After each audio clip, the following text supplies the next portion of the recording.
begin. First, we will adjourn the public portion of this hearing at 1 o'clock and immediately move upstairs for the classified portion. Second, as we noticed last week, we will run questions in reverse seniority for those present at the gavel. We try to do this every year to give our members at the bottom of the dais the opportunity to participate earlier in the process. Yeah, that's right. That's right. I've heard many objections. Today we kick off our posture hearings with Northcom and Southcom. I want to thank our witnesses for being here and their service to our country. In recent weeks, the American people saw firsthand that China's aggression knows no geographic boundaries. China's spy balloon violated U.S. sovereignty and challenged U.S. homeland defense. Unfortunately, this should come as no surprise. The Chinese Communist Party has long been expanding its influence in North and South America.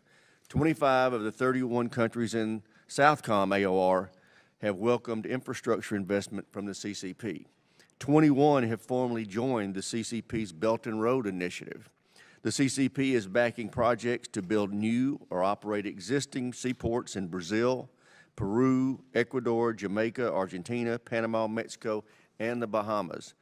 This is concerning because the CCP is leveraging these investments to gain strategic footholds in our hemisphere.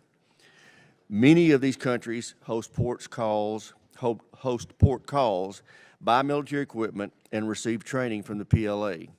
Sadly, the number of South and Central American countries willing to enter into partnerships with the CCP is only growing. We need to take action to reverse that trend. Unfortunately, the CCP is not only it's not the only malign influence in the Western Hemisphere. Russia recently deploys troops to Nicaragua, Venezuela, and continues to prop up Cuba's communist regime. Now even Iran is gaining presence in South America. Just 2 weeks after President Biden welcomed Brazil's new president to the White House, 2 Iranian warships were allowed to dock in Rio. We must stop being so complacent about our adversaries' growing influence in our hemisphere. We need to do more to build and enhance partnerships in the region. Beyond the growing presence of our adversaries, many areas of South and Central America continue to be havens for transnational criminal organizations. These brutal criminal gangs prey on thousands of vulnerable men, women, and children. They steal their money and endanger their lives with perilous attempts to gain illegal entry at our borders. They're also the main source of fentanyl and other dangerous drugs smuggled across our border. We are seeing the consequences on streets across America. Over 100,000 are dying each year from fentanyl overdoses alone. At our southern border, a record 2.7 million migrants illegally crossed into our country in 2022. That blew away the previous record by over 1 million individuals. Communities in our border states and throughout the country are struggling as a result. Northcom and Southcom are doing their best to provide support to civilian authorities to address the border crisis, but the real solution rests with our president. He needs to stop with the excuses and secure our border. Finally, I'm very concerned about the Secretary's decision to go along with the Commerce Department's plan that will lead to the auctioning off of critical DoD spectrum. This spectrum is used for the vast majority of our military radar systems, including our early warning, homeland, and shipborne missile defense. I'm having a lot of trouble understanding the rationale for his decision, especially when Russia has suspended the New START treaty, North Korea is launching more ICBMs, and China is sending hypersonics around the globe. I expect the DoD to explain this to this committee how it is in our national security interest to auction off this vital spectrum. I look forward to hearing from our witnesses and getting their best military advice on how to overcome the security challenges we face. And with that, I yield to my friend, the ranking member, Mr. Smith. Thank you, Mr. Chairman. I appreciate it. And I want to welcome our witnesses, General VanHerck, General Richardson, and Ms. Dalton. Appreciate your leadership and appreciate you being before us today. I think the chairman laid out, a pretty good analysis of the threats that we face in you 2 AORs, and just want to agree with that. Starting with in the North American domain, as General VanHerck put it, the domain awareness issues are significant. We need to know what's coming at us. We need to be able to see what the threats are. And certainly publicly, we saw what the threats could be at high altitude from apparently balloons. But some of the bigger threats are cyber. Do we know how well protected our systems are? So when it comes to protecting to the homeland, that's where it starts. Are we aware of the threats that are coming at us in all possible domains? And this is not an easy thing.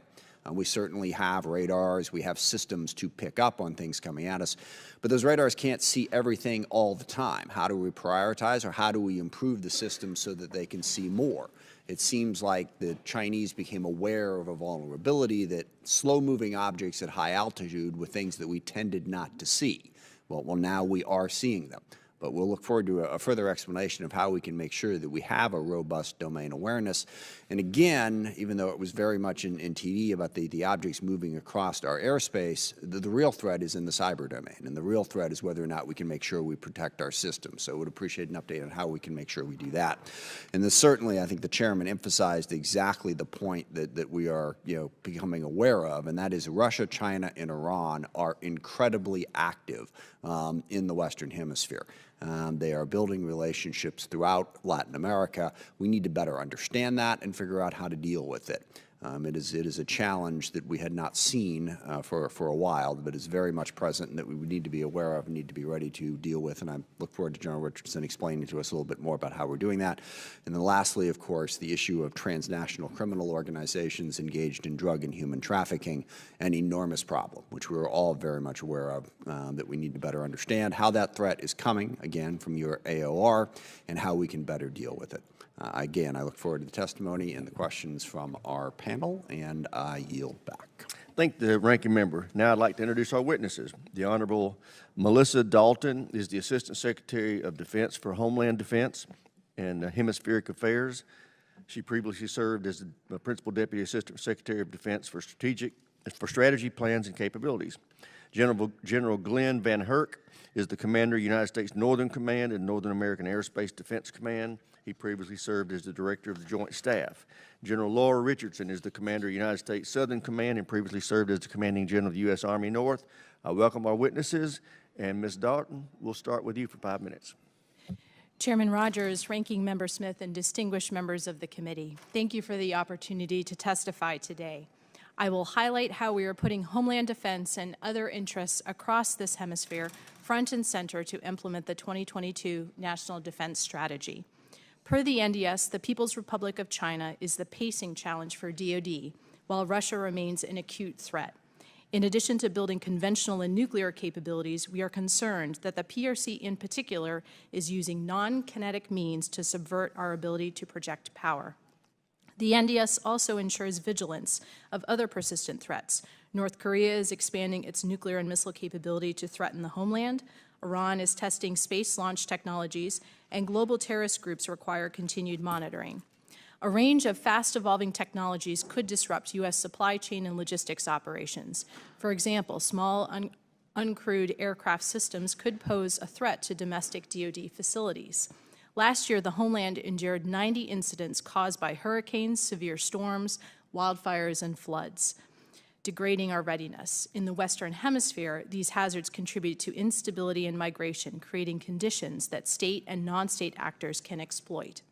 We are doing more than ever to deter, defend, and defeat aggression from competitors. We're using an integrated deterrence approach to harness conventional, cyber, space, and information capabilities to raise costs for our competitors while reducing their expected benefits of aggression. Per the 2022 Missile Defense Review, our missile defense systems offer protection for the U.S. population while reassuring others that we will not be coerced by threats to the homeland. Nested within our missile defense approach, integrated air and missile defense enables freedom of action by negating an adversary's ability to create adverse effects with air and missile capabilities. We also rely on strategic deterrence for large intercontinental range nuclear missile threats from the PRC and Russia.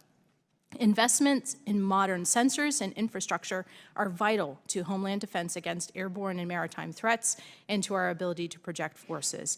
We are grateful for the committee's support of the over-the-horizon radars. We are working with Canada to maximize NORAD's coverage of the approaches to North America.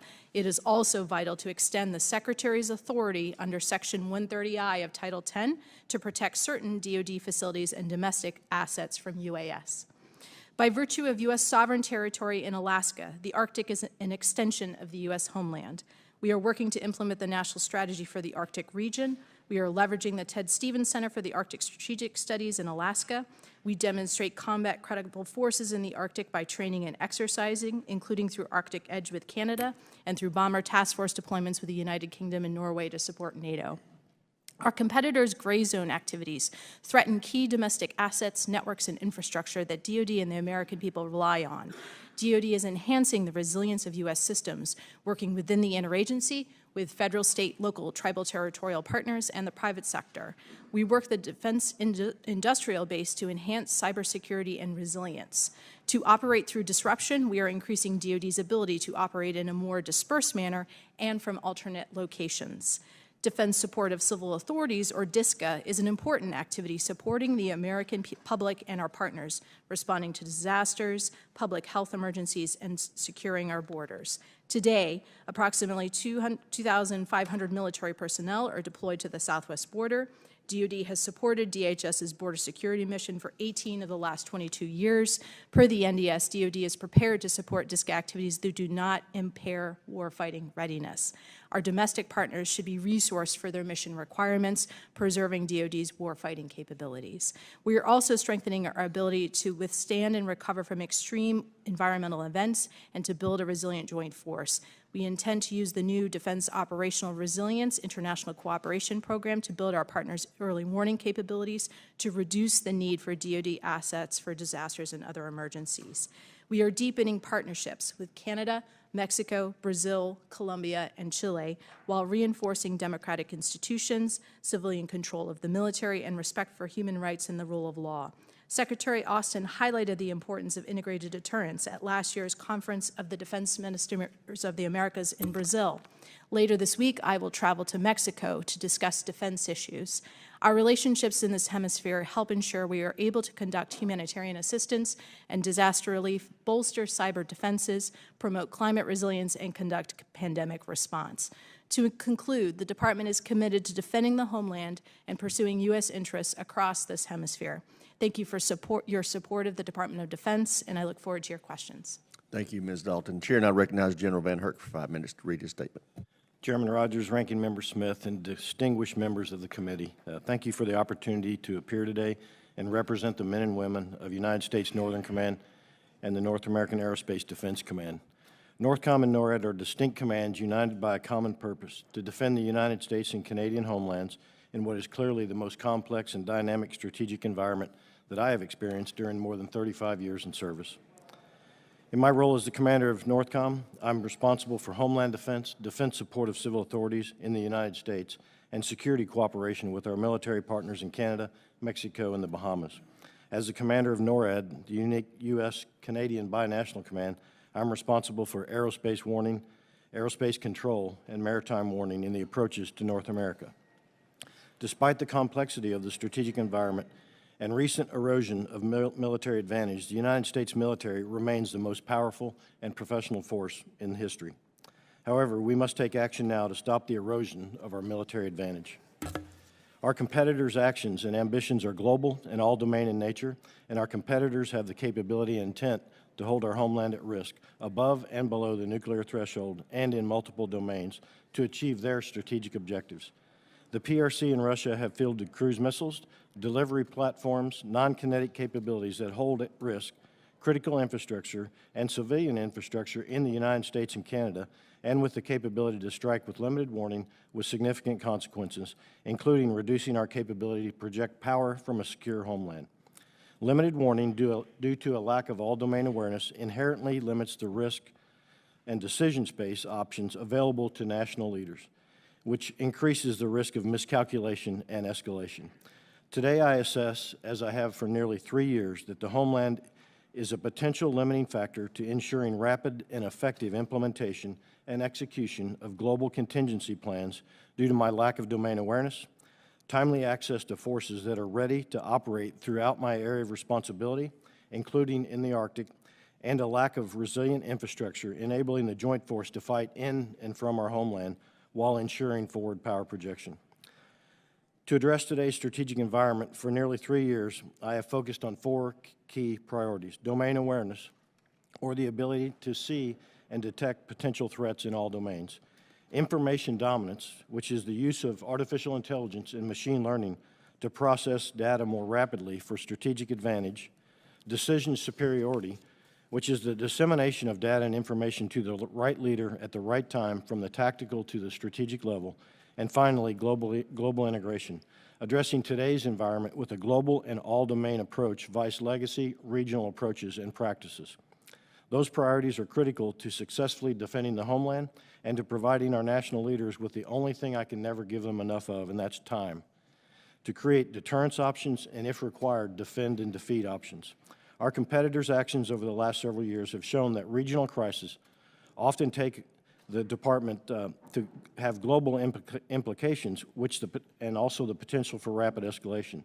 In this, vital that the department adopt globally integrated plans and policies that fully reflect competitor capability, capacity, and intent, including the intent to threaten our homeland. While we have work to do, there has been some notable progress towards these key priorities. I'm grateful to the Department and Congress for your support of the over-the-horizon radars that will significantly improve domain awareness and the ability to detect and track threats well before they reach North America. But we need to go faster. An acquisition plan based on over a decade is too long. Both the Department of Defense and the Canadian Department of National Defense have committed to funding over-the-horizon radar, and I respectfully urge both governments to ensure this vital and proven capability is fielded as quickly as possible. Likewise, the Space Force's investment in advanced space-based missile warning sensor capabilities and the Navy's commitment to modernizing integrated undersea surveillance are vital to my Homeland Defense mission. Yet again, we can't wait a decade or longer to field these capabilities. Our commands and the Department of Defense need your continued support to outpace the rapid gains made by our competitors. Continued progress will require the Department and Congress to accept some risk by prioritizing rapid modernization and innovation over maintaining obsolete platforms, organizations, and infrastructure, and occasionally accept failure as part of the process. The generational challenges ahead of us will require the best minds and expertise we can find. The Department also must invest accordingly in civilian and military personnel recruiting, hiring, and retention. And we must continue to build the enormous advantage in working with our international alliances and partnerships. I believe the greatest risk that our nation faces right now is our inability to change and adapt at a pace required by the strategic environment. Homeland Defense must be recognized as essential to contingency plans at home and for power projection abroad, and it is vital that all military planning account for that reality. In an area of incredible innovation and technological advancement, inflexible, outdated processes are a greater impediment to success than many of our competitors' advancements. Finally, I'd like to comment on recent events, including the incursion of the PRC high-altitude balloon into our national airspace. The PRC high-altitude balloon was obviously a significant event that shined light on PRC's brazen intelligence collection against the United States and Canada. It was the first time in NORTHCOM's history we conducted an engagement over the United States, and it made clear that our competitors have the capability and intent to reach our homeland. Also clearly demonstrates the limitations of our domain awareness and the impediments we face in getting information into the hands of decision makers quickly.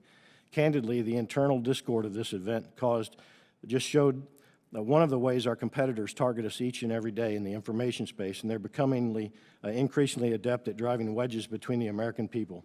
As for NORAD and NORTHCOM, I commit to you that this event has already generated critical lessons for my commands and our mission partners, and I can guarantee you that both NORAD and NORTHCOM are going to continue to learn and do whatever is necessary to keep our country safe.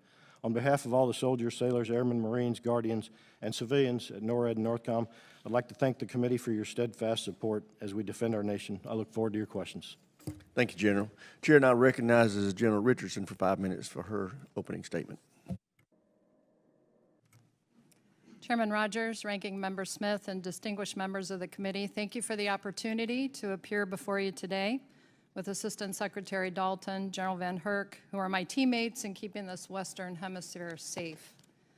I'm honored to represent the men and women of U.S. Southern Command to discuss the challenges we share with our neighbors in Latin America and the Caribbean. As stated in the National Security Strategy, no region impacts the United States more directly than the Western Hemisphere. Last year, I testified before the committee and stated this region, our shared neighborhood, is under assault from a host of cross-cutting transboundary challenges that directly threaten our homeland. This is still true today and is a call to action.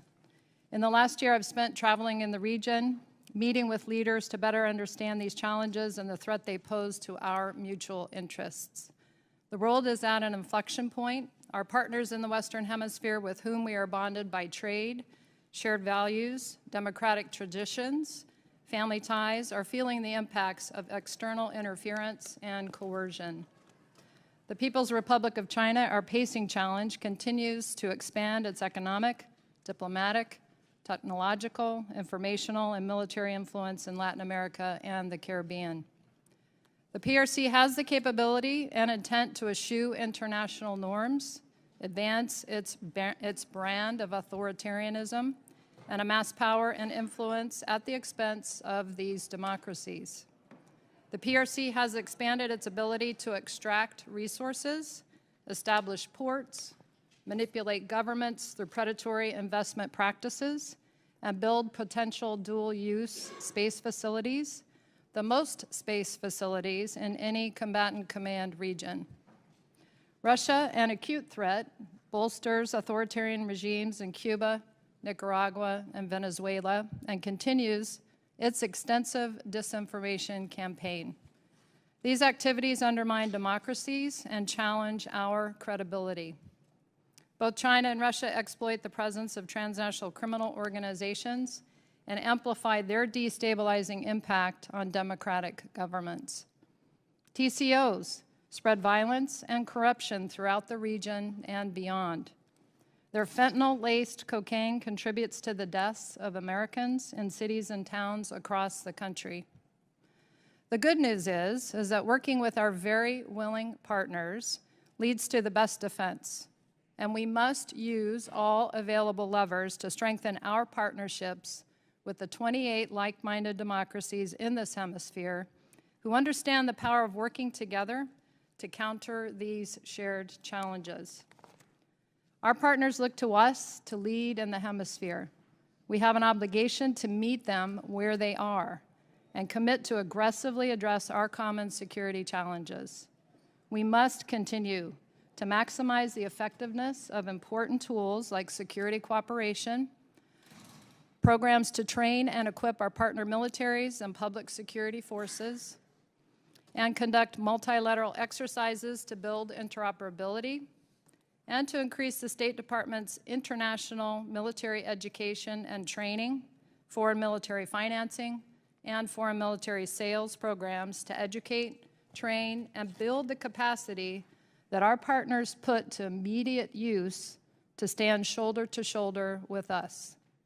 As the National Defense Strategy states, the U.S. derives immense benefits from a stable, peaceful, and democratic Western Hemisphere that reduces security threats to our homeland. U.S. Southcom is putting integrated deterrence into action every day, using innovative methods to work seamlessly across all domains with the other combatant commands, the Joint Force, allies and partners, Congress, the U.S. interagency, NGOs, and the private sector to help build a hemisphere that's free, secure, and prosperous for our generation and generations to come. I call this team democracy, and we need to build and field a resourced team. Thank you, and I look forward to your questions. Thank you. Chair recognizes himself. General VanHerck, can you speak to the importance of the DoD's current spectrum to radar, sensor, and interceptor systems and the risks of losing that spectrum would pose to Homeland Defense capabilities? Yeah, Chairman. So the specific frequencies you're talking about, multiple DoD platforms operate in that to include some of our maritime homeland defense capabilities. and our airborne capabilities to detect threats here in the homeland. I think going forward, the best way to look at this is make sure that we understand exactly the impact of national security and homeland defense and the broader impact of any sell-off of those capabilities or the frequencies going forward. So if you lost access to that spectrum, would it have an adverse impact on your capability to defend the homeland? Chairman, it absolutely could have an impact to those capabilities, maritime homeland defense radar capabilities, along with airborne capabilities. Okay. General Richardson, your testimony outlines the extent to which China's pervasiveness in the region has taken place in recent years. What tools and resources do you need from this committee to improve partnerships and stop China's gains in the territory? So my main levers to get after the problem set and the challenges and help our partners in the region is security cooperation. That is my main lever. That's the training, the equipping, also our exercise program. We have 8 large exercises. That's the ability to be able to bring over 20 partner nations together to train, to work through challenges with translation, interoperability, our doctrine, our tactics, all those kinds of things. That's one thing that PRC cannot do, is bring nations together to conduct exercises. So a very, very powerful program. But the security cooperation, we got to be there with our partners on the field, with our jersey on, with the training and the equipping that we bring to make them stronger. Their challenges and their security challenges are our security challenges. They turn right around and put the security cooperation to use in order to counter those challenges so they don't end up north and on our southwest border. Chair, now recognize the ranking member for any questions he may have. Thank you. General VanHerck, on the domain awareness issue, which I did not explain as clearly as I would have liked to in my opening statement, but what do we need to do to make sure that we are aware of the threats that are coming at us in our airspace and in cyberspace? What are the most important steps? And I'm assuming that you believe there is a vulnerability there and we need to do more to protect ourselves from it. Yeah, Ranking Member Smith, absolutely there's a vulnerability there. The first thing I would say is field as soon as possible the over-the-horizon capabilities the Department has already funded in last year's budget. So we need to go faster. Same thing with NORAD and the Canadians. We need to field those capabilities. Right now we employ a legacy 1980s Cold War era system.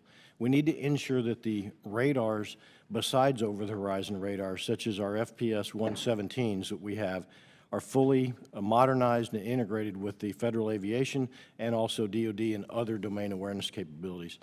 I'm grateful for the funding for undersea surveillance with the IUSS. I think we need to go forward modernizing that, though. In the Pacific, it'll be different than what we do in the Atlantic due to the vast reaches. So in the Pacific, I think laying cable on the Pacific will be a challenge. We need to get more mobile capabilities and also consider going to space-based kind of capabilities for that. And finally, the cyber is the most concerning for me, Ranking Member Smith, candidly. We don't know what we don't know. And many of the cyber threats operate outside of DoD authority and also federal authorities such as CISA with Jen Easterly. And that creates a vulnerability. I rely on municipalities, industry, commercial capabilities to project power from our homeland and defend our homeland. We need to make sure we understand those vulnerabilities. Yeah, and I think that's something this committee really should prioritize as we're looking at the authorities and the systems that we need to fund. I mean, a lot of it's just a matter of upgrading what we have. I mean, we've had a lot of great systems, but they've been around a long time. We haven't upgraded as technology has moved forward, enabling us to better protect ourselves. So I think we really need to focus on that. Yes, sir. Can I add one thing? I think it's crucial to point out that FISA, the 702 authorities expire later this year. Those authorities have been crucial for us maintaining awareness on potential threats to our homeland and around the globe. And I would tell you that allowing that to expire could increase the threat to the homeland. That's a very fair point. And the spectrum issue is also a challenge, as the chairman alluded to. I mean, part of the reason on the spectrum is we're trying to keep up on the commercial side, and I think everyone here would agree that in terms of our national security, the degree to which the U.S. can be the leader in communications technology and make sure that we have access to that spectrum even on the private side is important. We just have to figure out how to do it in a way that doesn't jeopardize our national security interests, and I've been flailing away at that issue for a while. It's not an easy balance to strike, but it is one we need to pay attention to. General Richardson, we've talked about China, Russia, and Iran. Just in a nutshell, why are we struggling so much in that with some of our Latin American countries? When you and I met, we talked a little bit about how Brazil is basically cozying up to Russia and a number of other countries down there as well. What is it that Russia and China are bringing to the game down there that is making these countries so willing to embrace them? And what can we do to get a better balance there? And understanding we're not going to keep China or even Russia out of Latin America, but how can we make sure it doesn't jeopardize our national security interests? Thank you for the question. I think just to go back a couple of years into COVID and create a picture of the landscape, I think COVID has had a devastating impact, more proportional than 8% of the world's population in this region. They suffered 29% of the world's COVID deaths. 170 million people in this region put into poverty. Their economies are struggling. And so as they're trying to dig out of the hole, all of them, and you have the PRC showing up with the Belt and Road Initiative, the billions of dollars that they advertise available for these big projects. All these projects that they do, highways, electrical dams, it looks like investment, but it's all in critical infrastructure. Amazingly enough, in space, in telecommunications, in deep water ports. One has to ask themselves why. Why, with the largest military buildup on conventional nuclear forces in mainland China, are they investing, looks to be investing, across the globe in Latin America and the Caribbean? And so this is very concerning, and I would say because of the status and of the economies of these countries, is that they have to look at whatever they can get their hands on to deliver for their people. The leaders in the region are in there for a short period of time, generally one term, and that's about 4 years. They've got 4 years to deliver. Thank you. I apologize. I'm out of time. Yield back. Thank you. Thank you, sir.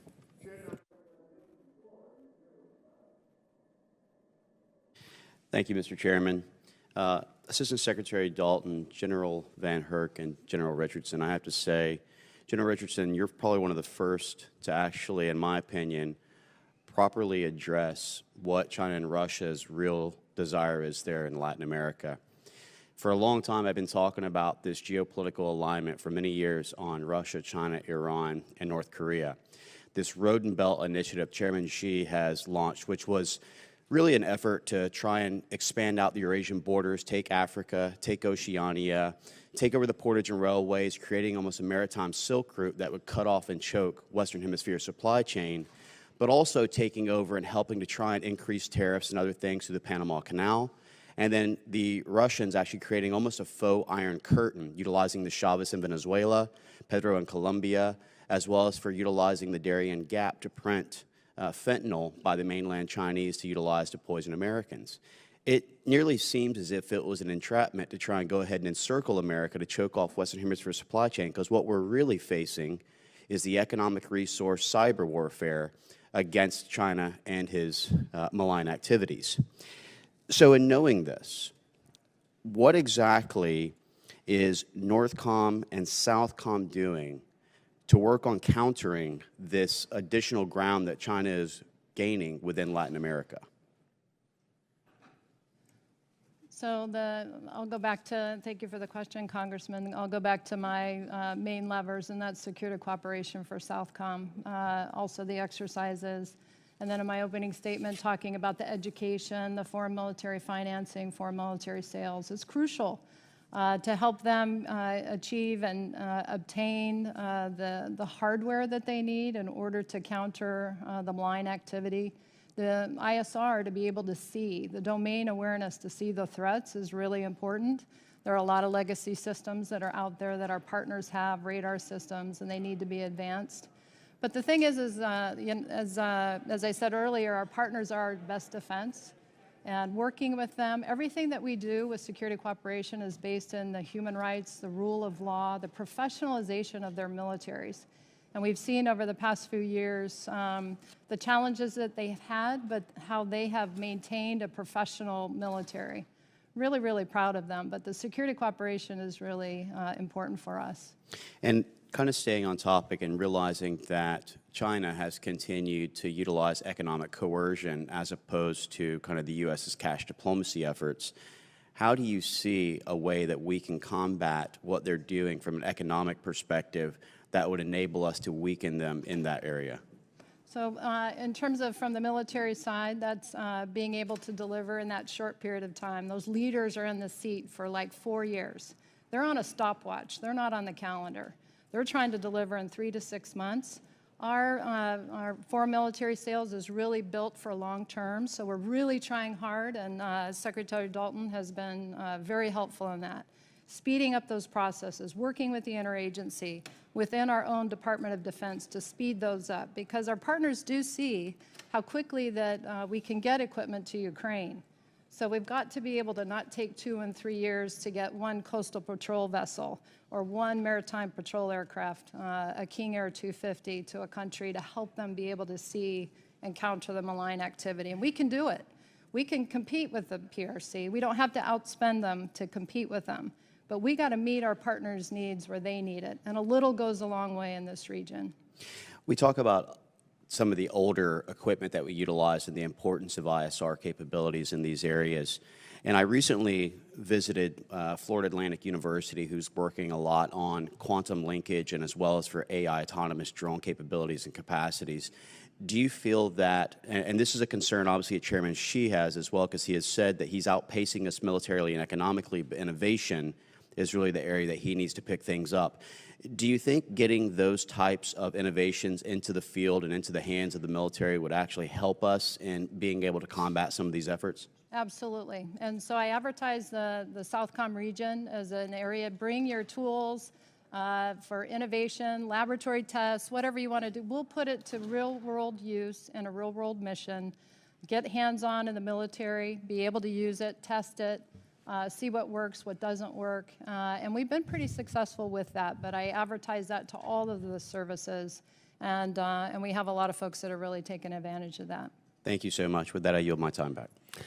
Gentleman from Texas, Mr. Veazey is recognized for 5 minutes. Mr. Chairman, thank you very much. Secretary Dalton, General Richardson noted in her testimony that China's trade footprint in Latin America and the Caribbean is going to increase by about 4,000% by 2025. I was curious how the department is part of the response to address PRC's expanding influence in the region. Congressman, thank you for the question, and it is deeply concerning, the trend lines in the region, and it reflects, I think, this broader approach by the PRC, leveraging all tools of its national power to extend its reach really globally and to compete with the United States. That comes through gray zone tactics. It comes through economic linkages in the Caribbean and Latin America, as you noted.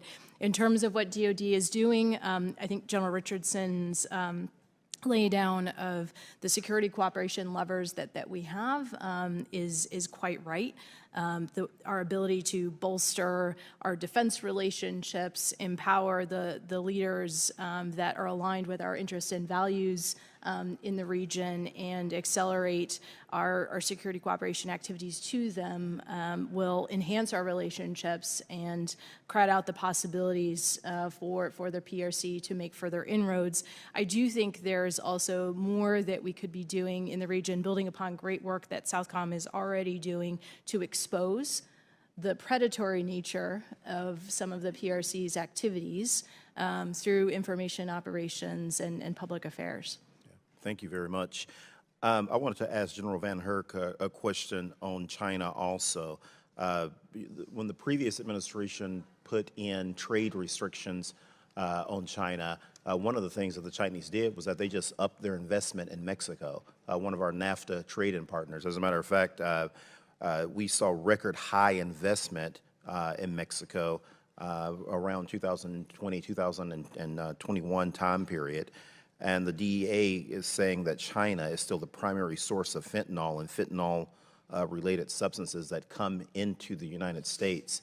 Can you talk a little bit about, as trade continues to increase with our partners to the south, particularly Mexico, how important it is that we get a hold of this? So make sure I understand your question. Get a hold of the Chinese investment? Not that, how concerned should we be about the Chinese investment and it being correlated with them being in control of so much fentanyl coming into the United States? Yeah, we should be very concerned about Chinese investment in the entire Western Hemisphere, not only in Mexico. There's significant Chinese investment in Mexico. About 80% of their telecommunications is provided by Chinese companies such as Huawei. Their border detection and their security going back and forth, we work closely with Mexico to ensure the Chinese aren't allowed to provide, the capabilities that look at vehicles and processing go across the border as well. As far as the fentanyl piece, let's be clear. When we say China, it comes from individuals and companies in China, but the PRC themselves is turning a blind eye. So it's crucial that we expose that. We name and shame their activities, the fact that they aren't taking advantage of stopping that, and we shouldn't expect them to, but we should do more. It's coming not only from China, but other places in Asia as well, and we need to work closely. I'm working very closely with Samara. They've been charged, Samara is the Secretary of Samara, the Navy in Mexico, and providing information to enable them to basically go after some of these precursors as they provide port security. I'd also expand that it's not just in Mexico and the Western Hemisphere and Latin America, it's in the Bahamas as well. And so they have the largest mega resort built right on top of our Navy's test and training ranges and where our cables come ashore. So things that we could do is we have to continue to educate, declassify, and let these nations see what's actually going on as well and continue building their relationships. It would vastly help to have an ambassador in the Bahamas. We haven't had one since 2011. Yeah, no, thank you very much. General Richardson, in short, based on that, what sort of platform should we be investing in for the future, particularly now that we know that China is going to continue to want to have this large footprint in our southern hemisphere?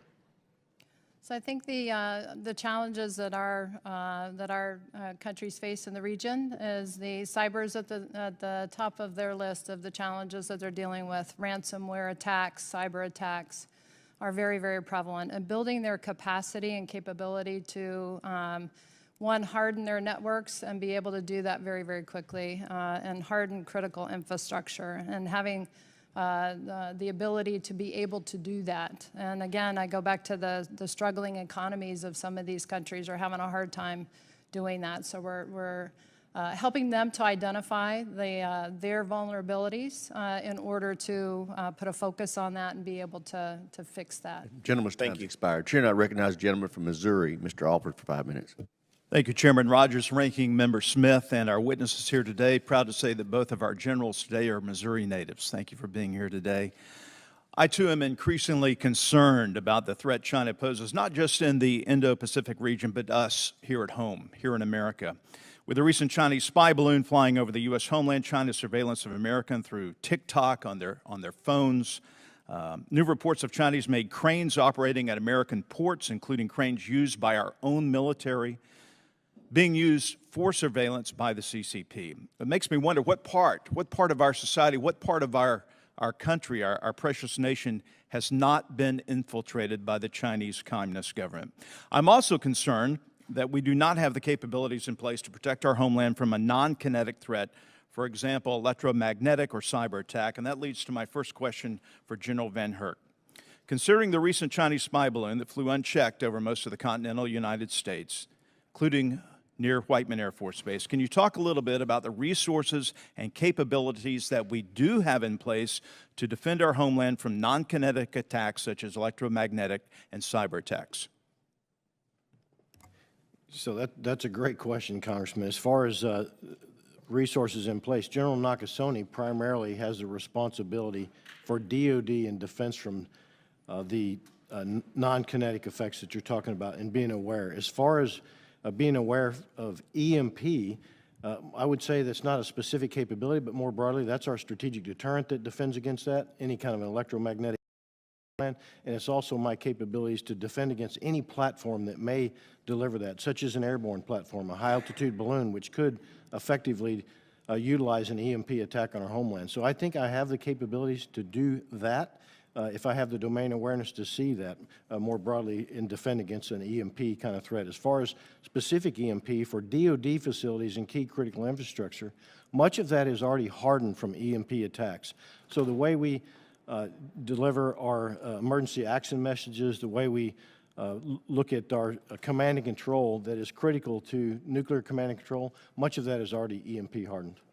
Thank you, sir. Another concern I have is that we may not be focusing enough on the Army's domestic role as it relates to NORTHCOM. Can you talk about the Army's role with NORTHCOM? Do you believe that the Army has the resources it needs to support our nation during a federal disaster?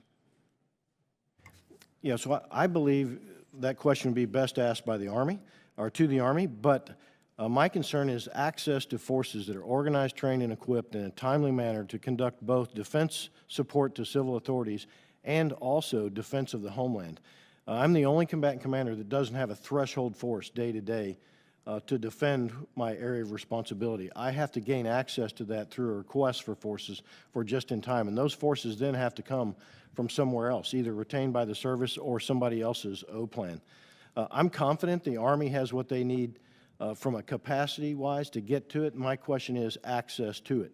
I would also point out that I do have concerns about the Arctic. 52% of my AOR is in the Arctic, okay? And we need to ensure that forces are organized, trained, and equipped to operate day-to-day in the Arctic. And I'm less confident there that the services are organized. They all have strategies. They have not funded those strategies. I look forward to seeing the budget for '24. So do we. Thank you. Our last question for you, General. Could you please explain what NORTHCOM is doing to counter Huawei? You mentioned their involvement in Mexico. We know that the Chinese Communist government has their tentacles spread throughout with Huawei and ZTE hardware, in particular near military installations. Please address that. So work closely with General Nakasone and Jeannie Easterly at CISA to address those. And this is an ongoing topic that you see in the media right now. It's about the investment of Chinese corporations, companies, the Chinese Communist Party itself into our nation. So this is an education aspect that we have to ensure folks understand the risk as they sell off properties around military installations. Primarily that responsibility would fall outside of my authorities, but I'm significantly working with those who have that responsibility, Commerce and others. We had a good conversation in our office yesterday, and we talked about the not just domain awareness, but the awareness of the American people. How do we get America to wake up to the actual threat the Communist Chinese government poses?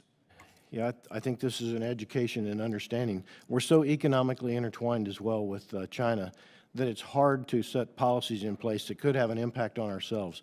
And so we have to understand the threat. We have to be willing to declassify and expose that threat a little bit more so folks fully understand what China is actually trying to do, the PRC. Thank you, General. Thank you to all of our witnesses. Mr. Chairman, I yield back. Chair, now recognize the gentleman from California, Mr. Panetta, for 5 minutes. Thank you, Mr. Chairman, Mr. Ranking Member. Sir, gentle ladies, good morning, and thank you for being here. I think the chairman did a pretty good job in setting the scene, at least in regards to the question I'm about to pose. I'm going to hit you, Mr. Dalton, Ms. Dalton first. Obviously, we've heard about the horrific reports about the killing of 2 American people and the kidnapping of 2 more, I guess this group of 4 that was going down there for a medical procedure. You know, we're hearing about the explosion of illicit drug deaths here in our country.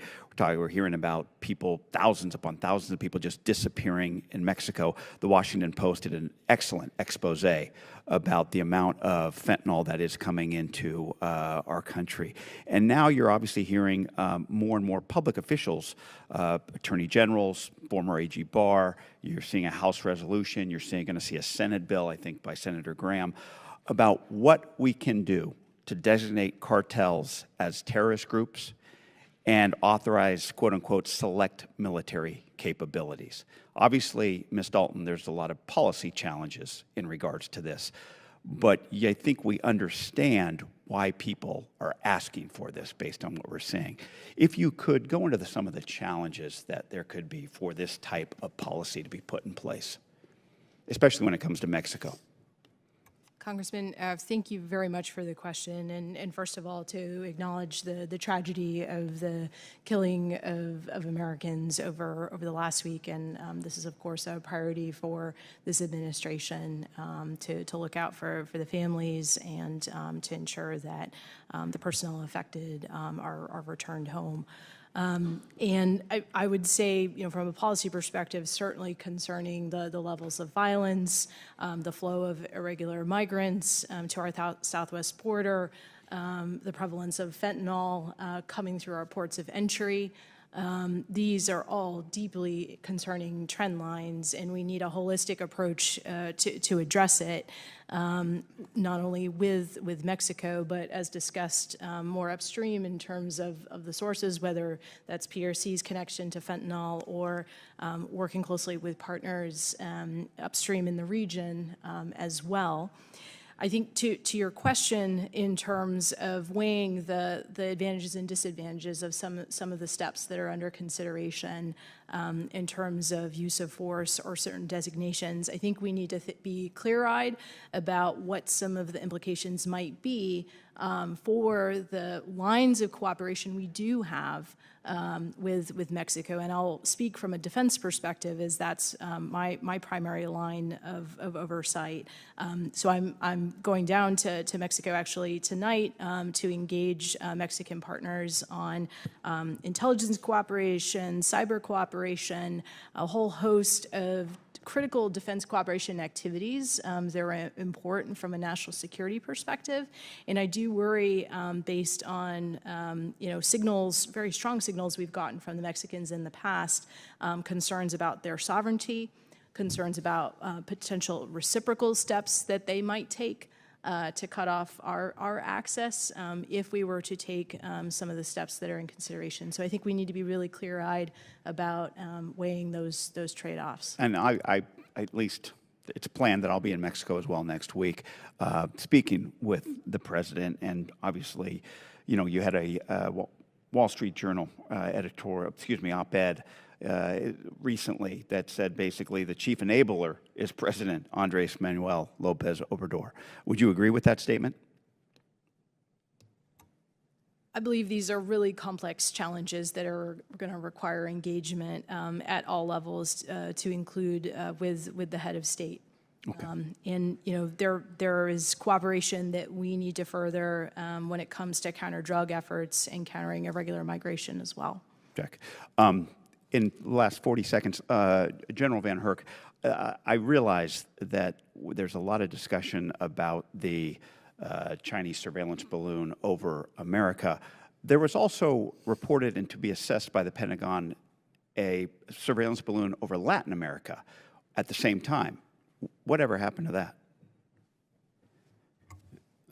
Well, I'll speak for what I know, and General Richardson can talk about it. What I understand is the PRC actually terminated that balloon in the Atlantic Ocean off the east coast of South America. That's what my understanding is. And General Richardson, is that correct?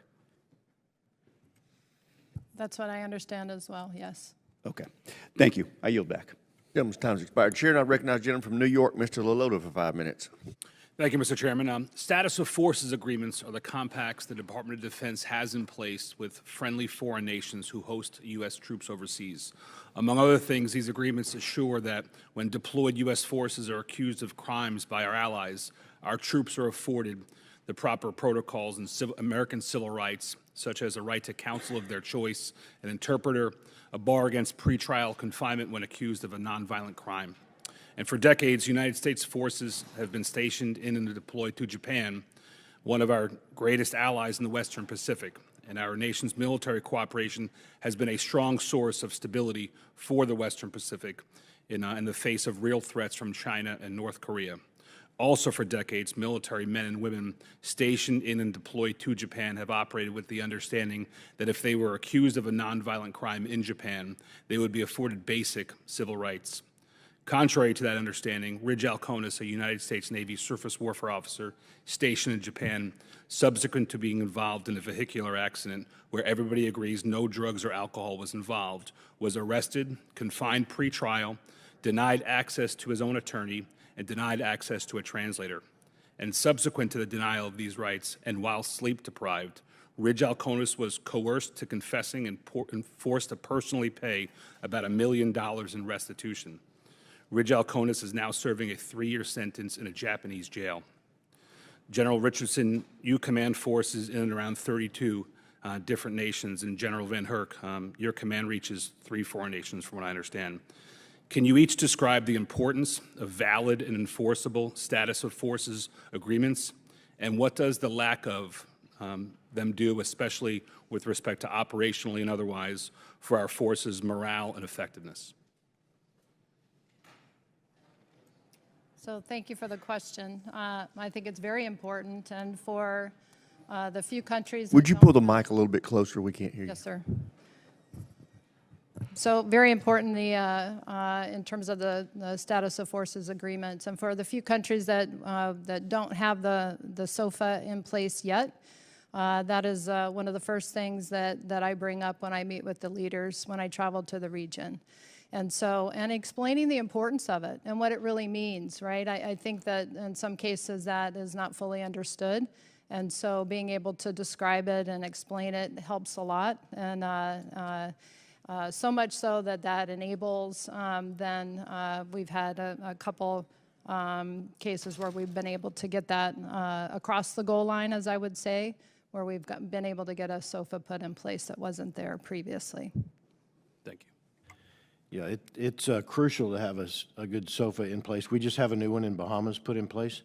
Without that, our folks are at risk serving there to what we would expect for due process here in the United States as well. And this puts us at a common place to negotiate when we start with any country where we're serving, have a foundation going forward when there's instances as you described. And General Richardson, of the 32 nations in your AOR, about how many do you not have status of forces agreements with? So the exact number I will get to you for sure, but it's we have more than we don't. And so, and as I said, we will continue to aggressively work that to protect our service members and ensure the countries that they know that this isn't just a way to, allow our service members to be able to do something and then not be held accountable. We hold our service members accountable when appropriate, and we will take care of that and make sure that that happens. And so that education piece is really important. Thank you. And Ms. Dalton, what is the Department of Defense doing to get a valid and enforceable status of forces agreement in place with Japan so that our troops can operate with the confidence they deserve? Congressman, thank you for the question. I'll have to take that back to our team that works the Indo-Pacific. Thank you. Ms. Dalton, will you commit to bringing this issue to Secretary Austin and express to him how important this committee thinks it is? I will. Thank you. I yield back, Mr. Chairman. Chair, now recognize the gentlelady from Alabama, Ms. Sewell, for 5 minutes. Thank you, Mr. Chairman, and I want to thank all of our witnesses. I'm particularly concerned about the People's Republic of China's Belt and Road Initiative and their footprint in South America in particular. 21 of the 31 countries within Southcom's area of responsibility have Belt and Road projects in their countries. Moreover, China has become South America's top trading partner. While the United States spends our time decoupling our defense industrial supply chains from China, I think we also have to think about how our allies and neighbors in the Western Hemisphere are responding to this Belt and Road Initiative. In fact, I have a bill called the Leveling the Playing Field Act, which would counter the PRC's cross-border subsidies and other anti-free market economic tools, which are at the core of the Belt and Road Initiative. Ultimately, I believe we have to take a holistic approach to deepening our military, economic, and humanitarian ties in the Western Hemisphere. General Richardson, in your testimony, you discussed how PRC's use of the Belt and Road Initiative to promote trade and investment in South America. Can you talk a little bit more about how that is being used to undermine existing and emerging democracies in South America, and what our approach should be with respect to that, and how should we all as lawmakers view this threat? So it's definitely a threat. It's all the instruments of national power that are coming to bear that the PRC brings to the table. And I think that with Team USA, we have a lot of investment. We have a lot of things that are happening in this region and in this area of responsibility, the AOR. And I think that we've got to show that. We've got to showcase that because there's a lot happening, but we need to put Team USA's flag on everything that we do, and we don't. Absolutely. But do you think that these countries actually understand, like, for example, in Africa, that the PRC is using their Belt and Road Initiative to actually have state-owned enterprises in their ports running military operations? And so I want to know, I want to understand. I know that these countries have serious economic problems that the Chinese prey on, but do they understand the magnitude of allowing their those projects to go on in their country? I think that they understand, but they're desperate. They're desperate for their economies. They're struggling to deliver in a short period of time, and they can't make up the difference and dig out of the hole fast enough. Right. And so when there's nothing else available, we don't have Western or international investment or bidders on the tenders that come out when there are big projects for the critical infrastructure, and there are only PRC and Chinese bidders for those tenders. They've got no choice. And so I think that we've got to pay more attention to this region. The proximity matters. They are on the 20-yard line of our homeland. We are in a neighborhood. These are our neighbors. And we have got to pay attention to them. I know that we have America's Partnership for Economic Prosperity, and it has a lot of initiatives on that, and I fully support that. In my time remaining, I wanted to talk to General VanHerck about the 702 authorities. I sat on the Permanent Select Committee on Intelligence for 8 years, and I grew to understand the importance of the 702 authorities. I do know that the average American hears about warrantless surveillance and they get quite concerned about it, but I understand that there are, obviously guardrails that are in place to protect American citizens from such surveillance. Can you talk to us as we're embarking upon reauthorizing FISA? Yeah, so I'm very confident that the Americans society is protected under our right to not have our own people spying on us, okay? And 702 gives us access to foreign entities utilizing U.S. infrastructure for their benefit, which puts our homeland at risk, puts our people at risk. General Nakasone is very confident that he can maintain the separation of our people's rights along with our national security that FISA 702 gives us.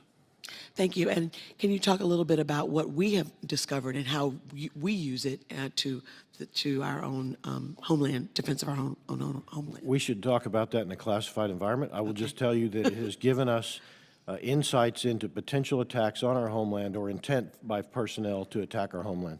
Thank you very much. I yield back the rest of my time. I thank the gentlelady. The chair now recognizes the gentlelady from Virginia, Ms. Kiggins, for 5 minutes. Thank you, Mr. Chair, and thank you so much to the three of you for being here with us today and educating us. Over the past decade, we've seen our world become more unsafe, and our adversaries are becoming more aggressive and assertive. And we see Russia's, actions in the Ukraine, and we know that China is waiting and watching with Taiwan, and we see China's behavior specifically be more aggressive, like you all have mentioned, on creating civilian ports and not only growing their navy, but on the economic and civilian side as well.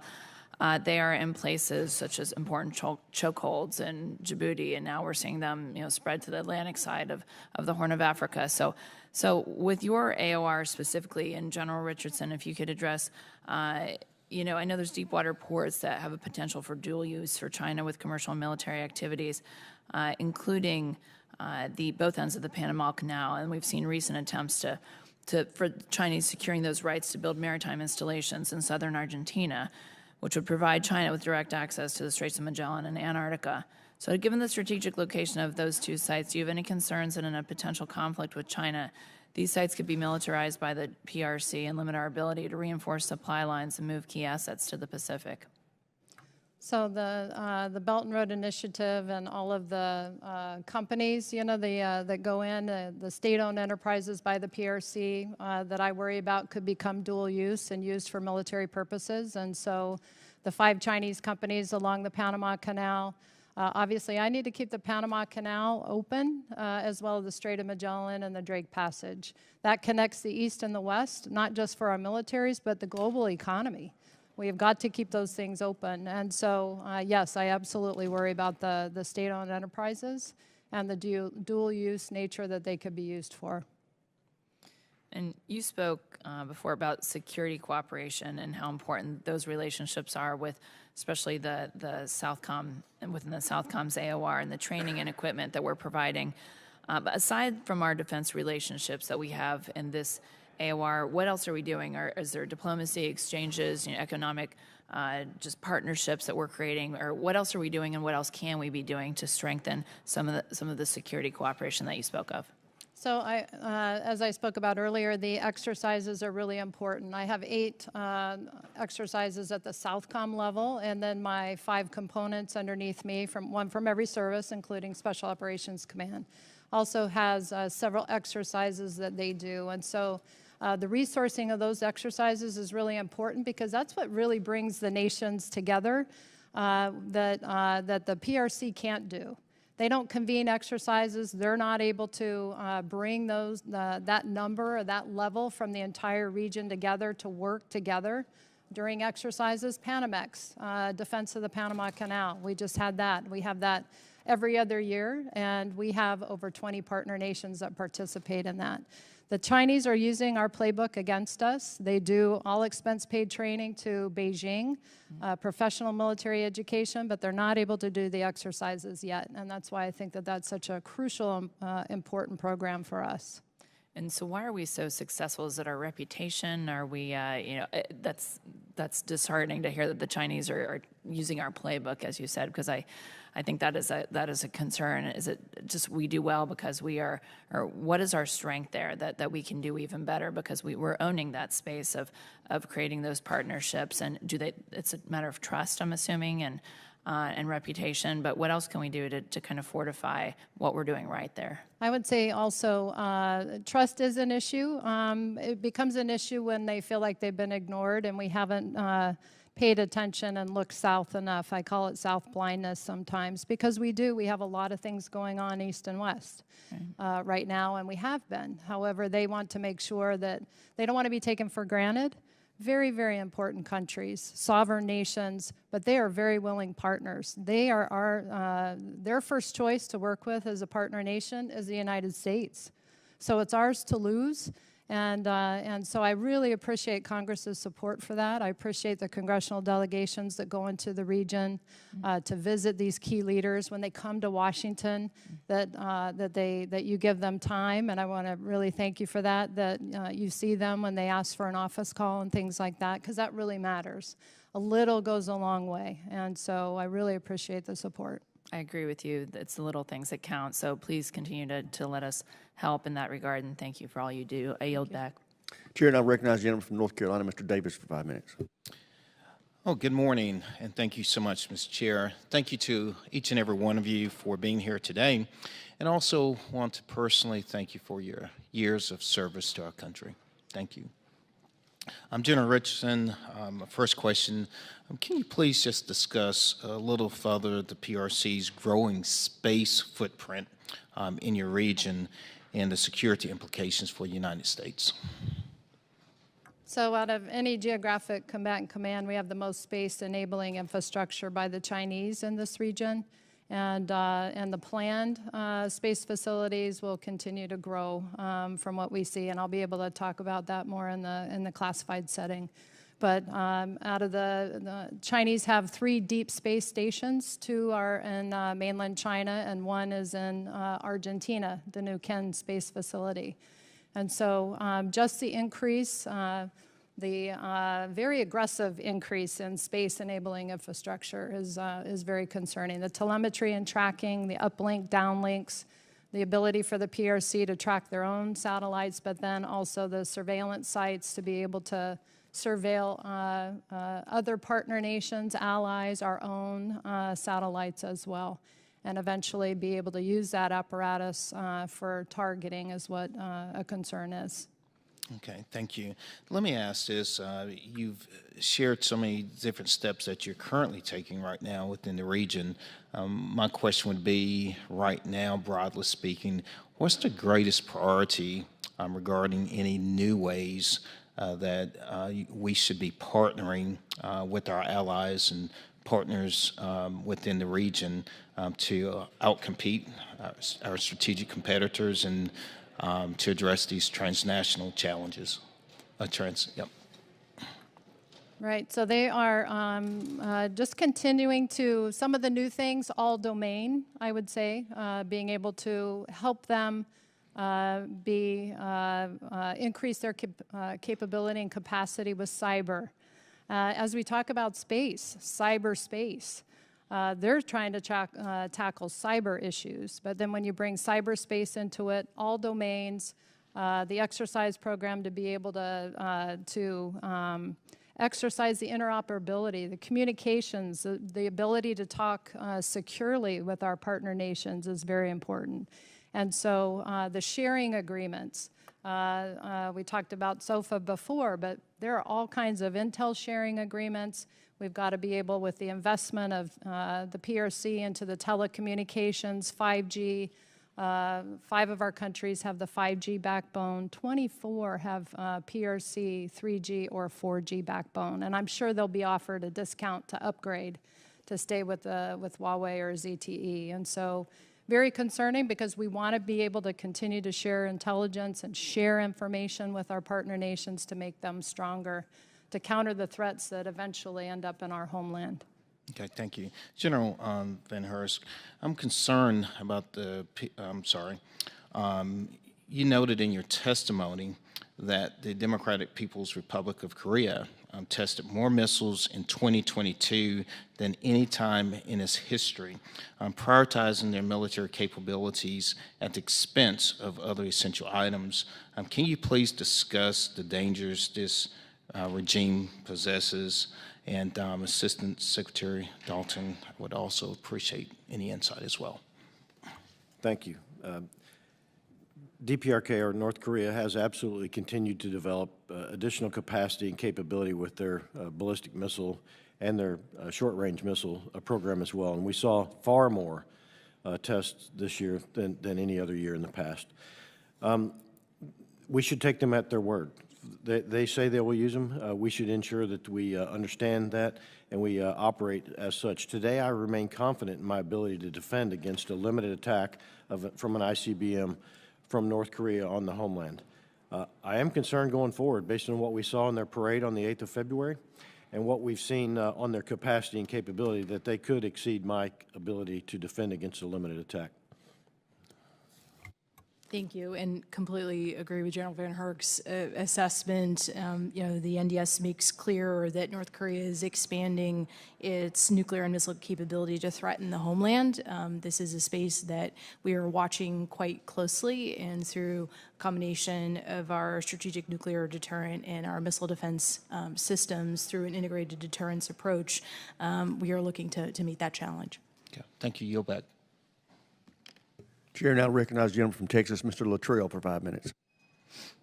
Thank you, Mr. Chairman, and thank the panel for coming and speaking in front of us today, and generals, thank you for your distinguished service.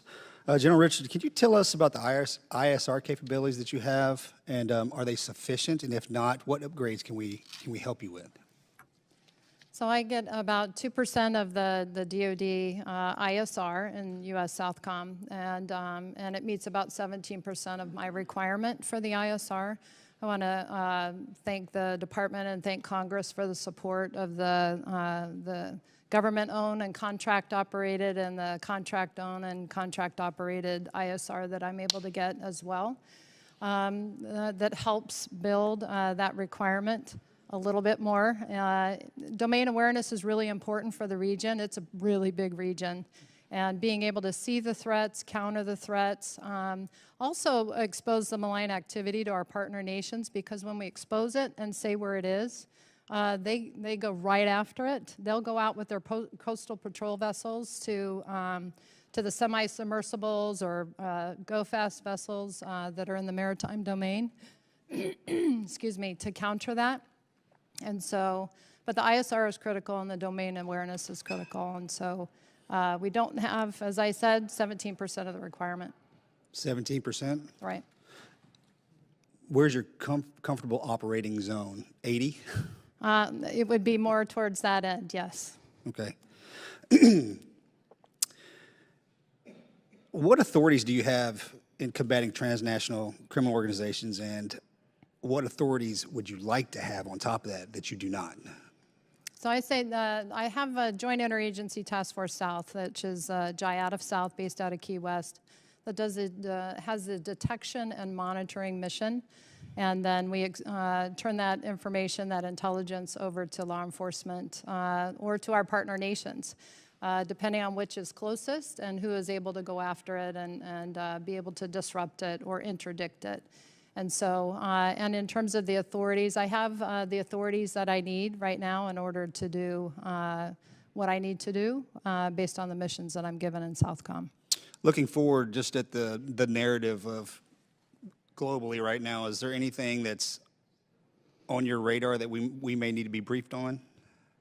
So in the classified session, I can expand more upon all the activities that we're doing in the region. Certainly, I'm very thankful for all of the exercise funding and resourcing that I do get. I could do more. I'd like to get more into the Southern Cone and have more presence, more persistence presence, not just episodic where we visit and do maybe an exchange on cyber for a week or 2 weeks, or an exchange with our special forces. I'd like to change episodic to more persistent. My next question may be for the classified setting. As a former SOCOM guy, is the SOCOM footprint in Southcom what you would like to see, or is that something that we could increase? And is their capabilities beneficial or continue to be beneficial? Absolutely beneficial. The TSOC that I have, the Special Operations, the Theater Special Operations Command, SOC South as they're called, out of Homestead Air Reserve Base in Florida. Fantastic, huge enabler to what we do. And the presence and the activities and the training and enabling that they do with our partner nations is absolutely essential. And it really contributes to making our partners stronger. As a border state, does the Southcom footprint, how is that handling the drug trafficking? And is there anything that we can do? Is there any authorities that you might need in that space? So I would say we're not going to be able to interdict our way out of the drug trafficking. That's really, I think, going after the labs and going after the money laundering and getting after that follow the money piece of it is really the hard part, but that's really where we need to focus, because by the time that we're interdicting it, whether it's in the maritime domain, and it's already been broken down 1 or 2 times already. It would be better to get it at the lab where it's being made and cultivated and things like that. But the interdiction is not going to solve the problem. I have 30 seconds left. Is there anything that we haven't asked today that you could speak about that would help us help you? Well, thank you, Congressman. It's really just the attention and the focus on this region and show that this region matters. This region is full of resources, and I worry about the malign activity of our adversaries taking advantage of that, looking like they're investing when they're really extracting. We have the lithium triangle in this region. 60% of the world's lithium, Argentina, Bolivia, Chile, have this. And it's taking resources away from these countries and from their people that are trying to deliver, these democracies that are trying to deliver for their people. And they're having a hard time doing it because of the malign activity of transnational criminal organizations. Gentleman's time's expired. Chair, I recognize the gentleman from Pennsylvania, Mr. DeLuzio. Thank you, Mr. Chairman, and good morning, Assistant Secretary Dalton, General VanHerck, General Richardson. Hello. I want to focus my questions, as many of my colleagues have today, on how Northcom and Southcom are playing in a strategic competition, deterrence with China.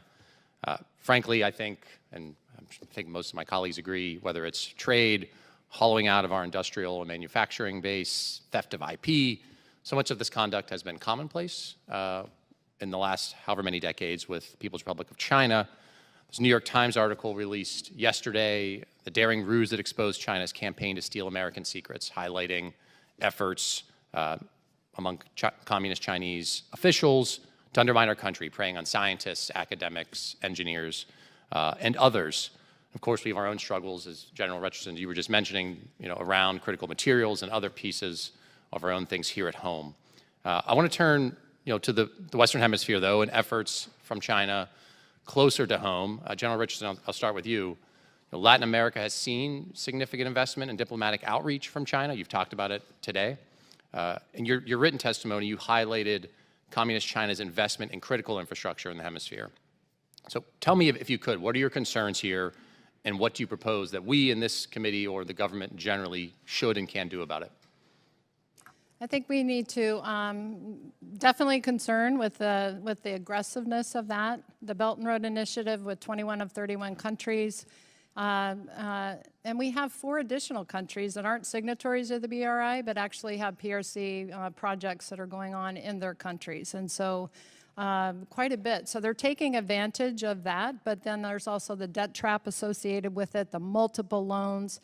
They don't invest, as I said, they don't invest in the country. They extract. They bring their own host nation workers. They've got an unemployment problem, so they bring their host nation, their own workers, Chinese laborers, to the country and build these high-rise apartments. And so, the investing, you don't see the investment in the country. And then sometimes those projects aren't done well. And so what we try to do is capitalize upon that. Again, meet the partners' needs where they are. We will bring the Corps of Engineers in, who's very prevalent in my region, and fix the project. But the capability of those funds is a sliver compared to what the PRC has. But I would say in terms of our instruments of national power from our United States, we need to showcase that more. We have a lot of investment from our big companies that are in the Americas investing. We just don't advertise it. We're too modest, and we don't need to be modest anymore. We need to put our American flag, Team USA, on there, and we need to speak about what we're doing and make sure the countries know how much actually the United States is involved. I would say trade is also very important. South America's #1 trading partner now is the PRC. The region is still the United States, is still the #1 trading partner, but we're losing. We're starting to lose, and we remain flatlined with our trade. General, thank you. I want to also talk a bit about domestic critical infrastructure. Ms. Dalton, Assistant Secretary Dalton, excuse me, you mentioned gray zone activities in your written testimony, describing them as largely non-attributable, coercive means that fall below perceived thresholds for military action. Give us some sense, folks watching at home who might hear about this later. What are we talking about? What do those activities look like? Absolutely. Thanks so much, Congressman, for highlighting this. The NDS makes quite clear that central to the PRC's theory of victory is coming after our critical infrastructure at home to subvert our ability to conduct force flow mobilization and project power in the event of crisis or contingency. So what they are doing today is getting into our systems, whether that's through cyber means, through counterintelligence, and really across the gray zone spectrum to get a better understanding, a lay of the land of where potential vulnerabilities are from a critical infrastructure perspective. What makes this so complex, and General VanHerck alluded to this earlier, is the interdependencies that defense critical infrastructure has with other sectors. Whether that's water, telecommunications, or power, we're going to have to work across our federal family. We're going to have to work with state and local and tribal and territorial governments, and we're going to have to work with the private sector to understand where those risks lie and how we close them. Well, my time is just about ended, but I'm glad you mentioned the private sector piece of this too, given how much of our critical infrastructure is not publicly owned or controlled. So thank you. I yield back, Mr. Chairman. Chair, and I recognize the gentleman from Alabama, Mr. Strong, for 5 minutes. Thank you, Secretary Dalton, General VanHerck, General Richardson, thank you for coming before us. Last year, General VanHerck, last year during your Senate posture hearing, you testified that you were concerned about the ability to pace North Korean missile production capacity and capabilities. Just yesterday, we saw Kim Jong-un's sister warn that any attempt by the United States to intercept a missile test would be considered a declaration of war. As I've shared before, Redstone Arsenal is the center of gravity for Missile Defense Agency's testing, integration, and field activity. They are also a key player in fielding the next generation interceptor. General, can you share why it's important that the next generation interceptor reaches initial operating capacity as soon as possible? Absolutely, Congressman. So the next generation interceptor will give us 20 additional ground-based interceptors. It gives me additional capacity to pace with the DPRK that you're talking about. But more importantly, it gives you capability. It gives you capability to distinguish between their capabilities to deceive our systems, if you will. We should talk more about that in a classified environment. Thank you. That's crucial. Also crucial is the service life extension program for the GBIs that's ongoing that creates additional reliability for me and gives me the ability to adjust my shot doctrine, which gives me additional capability or capacity as well. Thank you. How can the program be accelerated to meet IOC faster? Yeah, that's a great question for MDA. I think they have a great structure in place, the two companies that are competing, and the structure for the contract rewards going faster.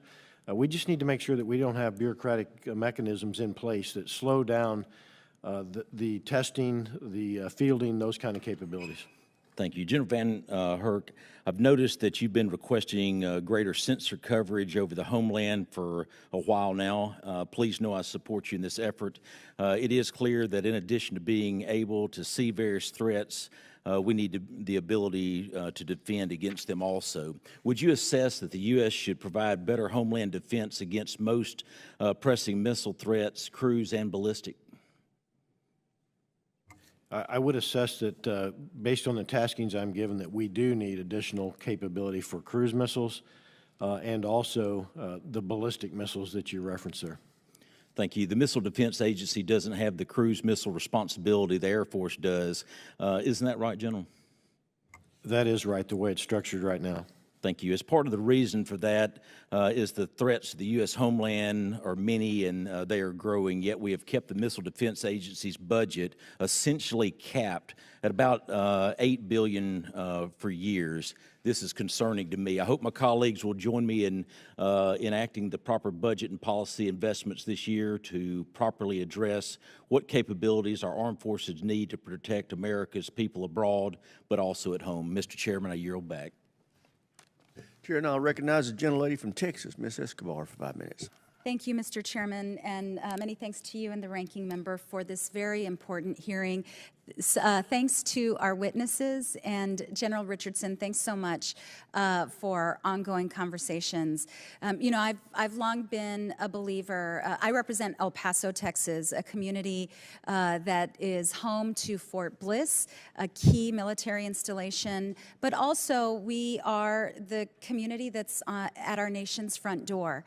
And so we frequently see, and we have seen for decades, that what happens throughout the Western Hemisphere ultimately ends up at our doorstep.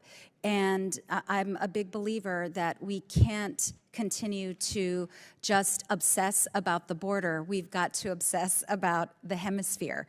And so the work that is being done, especially around targeting criminal organizations that prey upon communities south of us and prey upon vulnerable migrants who are fleeing their homeland, it's really critical that we do everything possible to attack the challenge south of us, and that we provide the resources necessary, especially. At the same time, we have to realize what we do, living on the southern border and seeing the long lines for southbound checks for all of the weapons from the United States that are going south. We have to acknowledge as a country the role that we are playing in creating instability and access to weaponry that creates more violence and instability south of us. So I want to thank you all so much for consistently shedding a light on all of that, but also for using what I consider not enough resources and trying to make them stretch and go a long way. It really is on Congress and on all of us. If we want to address much of what we are seeing as a country at our southern border, we have to provide the resources to all agencies and groups that are doing the incredibly hard work in our hemisphere. With that, I would like for Secretary Dalton and actually all of our witnesses to respond, if you can. A critical aspect of addressing and combating the threats across the Northern and Southern Command AORs is acknowledging the infrastructure and networks that TCOs are using to traffic persons, weapons, and narcotics that make their way in and out of our country.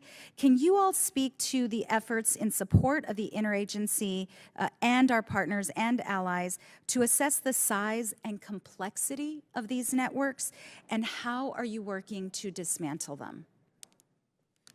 Congresswoman, thank you so much for the question, and I completely agree with your framing in terms of the need to look holistically and leveraging all the tools of national, state, and local power to get after this challenge, and with partners in the region. And I actually had an opportunity to visit El Paso just a couple of weeks ago to meet with some of our local DHS and DoD officials doing some great work on this challenge set.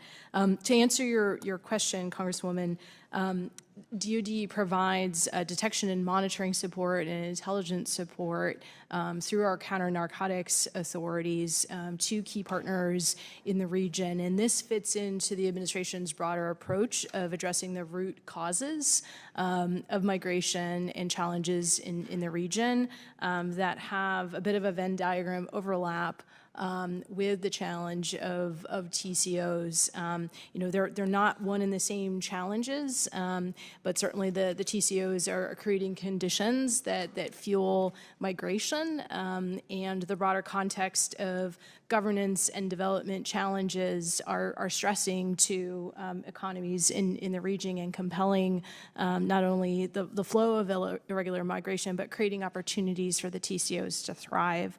So that's the DoD piece in this broader framework, but I know General Richardson will have more great amplification on this. Thanks, Congresswoman. And JTF North, which is in your district as well, has a big role here. First, I couldn't agree more. It's not about the border, it's about the Western Hemisphere, and we need to think much broader. TCOs are a global problem as well. General Sandoval and Admiral Ojeda from Mexico often tell me that we also should focus on what comes south, not what comes north. And so JTF North has been instrumental in developing support to the interagency partners that we work with, providing intel to go after money that's going south, weapons that are going south, which are just as crucial. We're not going to interdict our way out of this problem. We need a broader, holistic strategy that gets after that. And so I look forward to continuing doing that. So as you said, Congresswoman, the TCOs bring violence and corruption, and then and the PRC comes in and is able to exploit that. So it all connects together. But the violence is it's off the charts. These organizations are getting more powerful, $310 billion revenue annually. They've diversified the portfolio. It's not just counter-narcotics, it's human trafficking, it's illegal mining, it's illegal logging, fishing, whatever they can get their hands on. And then the Chinese money laundering that with the 7 PRC banks, 275 branches in the region. It's just a vicious cycle that continues. So the work that we do with the security cooperation to help our partner nation militaries and public security forces deal with these challenges internally and be able to secure their borders and work cross-border with their neighbors enables them to handle these situations so it doesn't, again, just... Gentlelady's time's expired. Chair, and I recognize the gentleman from Florida, Mr. Jimenez, for 5 minutes. Thank you very much, and I want to expand on what you just said, General Richardson, about the banks, the Chinese banks and the branches that they have in South America. Do any of these Chinese banks, do they do business in the United States? Congressman, I'm not for sure. Okay. I can't answer that. I think we need to find out if they do, okay, so that we can take some Yes, steps against them, okay, Right. and these activities, because they seem to be what the money laundering arm of these enterprises is. Are these Chinese banks? Is that what you're saying? They're a piece of it. Okay, all right, fair enough. And thank you again for the briefing that you gave me in Southcom. For those of you who know, Southcom is about a mile away from my district, and it's a very important part of my district. And some of the things you told me, were you've said here, but you said that 60% of the lithium in the world supply of lithium comes from South America. What percentage of that 60% is actually controlled by the PRC? I don't have the answer to that, but I could try to get that for you from one of our interagency partners. Would you say it's a significant amount? It's when you talk to the U.S. ambassadors for Chile and Argentina, and then the companies that are there, the aggressiveness of the PRC and the ground game that they have with the lithium is very advanced and very aggressive. Yeah, look, I don't think that combating China, combating the PRC in South America, because I do believe that that's our greatest threat. It's just going to take military. It's going to be the military. Although you all do a great job in the partnerships, it's actually an economic. And I believe that for far too long we have ignored our own backyard and allowed Russia, China, Iran, adversaries to the United States to actually make great footholds into our region, and we need to do something about it. And it has to be a holistic approach, economic approach. How do we help our neighbors? Because the PRC is not helping our neighbors. They're building the infrastructure with their own people, their own material, and then getting those countries to actually pay for their own people. So it's actually a pretty good gig, okay? It's a great racket, what they're doing right now. General VanHerck, we talked about your cooperation with Mexican authorities dealing with the cartels. You think they're doing enough? Do I think the Mexicans are doing enough? Yeah. I think everybody can do more than we are right now to look at this problem. They are doing a significant amount. They have tens of thousands of forces applied to the problem. The problem just continues to grow, though. So I think that's a better policy question than it is for military. I stand ready to support if directed to do more, directed to plan more, et cetera. It wasn't a policy question. It was a question. Are they doing enough? Do you think that if we in the United States were allowing our organizations to flood Mexico and kill 100,000 Mexicans a year, do you think that they'd be happy about it? I don't think they would be happy about that, Congressman. Would they be asking us to do more? I would ask them. I would assume they would. Okay. Do you think they should do more? I think we all can do more. Okay, fair enough. One other question, I have about a minute 30. I live in Miami, and I have a bunch of friends in Miami, and there are a bunch of them are coming and saying, hey, you need to see what's going on in the Bahamas with the PRC. So what's going on in the Bahamas? And by the way, the Bahamas are 50 miles away. Yeah, Congressman, I couldn't agree with you more. The PRC is aggressively pursuing their economic coercion in the Bahamas. They've built the biggest embassy around the globe in the Bahamas. They have a very aggressive ambassador who uses the information space to undermine us each and every day. The resort that they built on top of our cables that come ashore there, which are crucial for command and control, which are crucial for economic prosperity, those kinds of things as well. They're right over that as they gain additional access to land. And right on top of the Navy's test and training facilities in the Atlantic as well. So they're very aggressive in the Bahamas. They after the hurricane in Abaco Island, the Chinese financed and ensured they built a port there. That port's not being used for military purposes right now, but it's another indicator of their aggressive nature to coerce and use their economic influence around the globe. And we don't have an ambassador since 2011 to the Bahamas? There's currently an ambassador that's nominated but not confirmed, and it's been since 2011 since we've had an ambassador. Fair enough. That's very concerning to me because obviously, I live in Miami and that's only 50 miles away. So thank you very much and my time's up. I yield my time back. Chair, and I recognize the gentlelady from Pennsylvania, Ms. Houlihan, for 5 minutes. Oops, thank you. And thank you to the panel for coming and speaking to us. General Richardson, my questions are for you at first. The TCOs are very much a large part of the reasons why we have concerns about the security of the southern border, and you spoke about that here and also in your testimony about the flow of drugs that they are generating.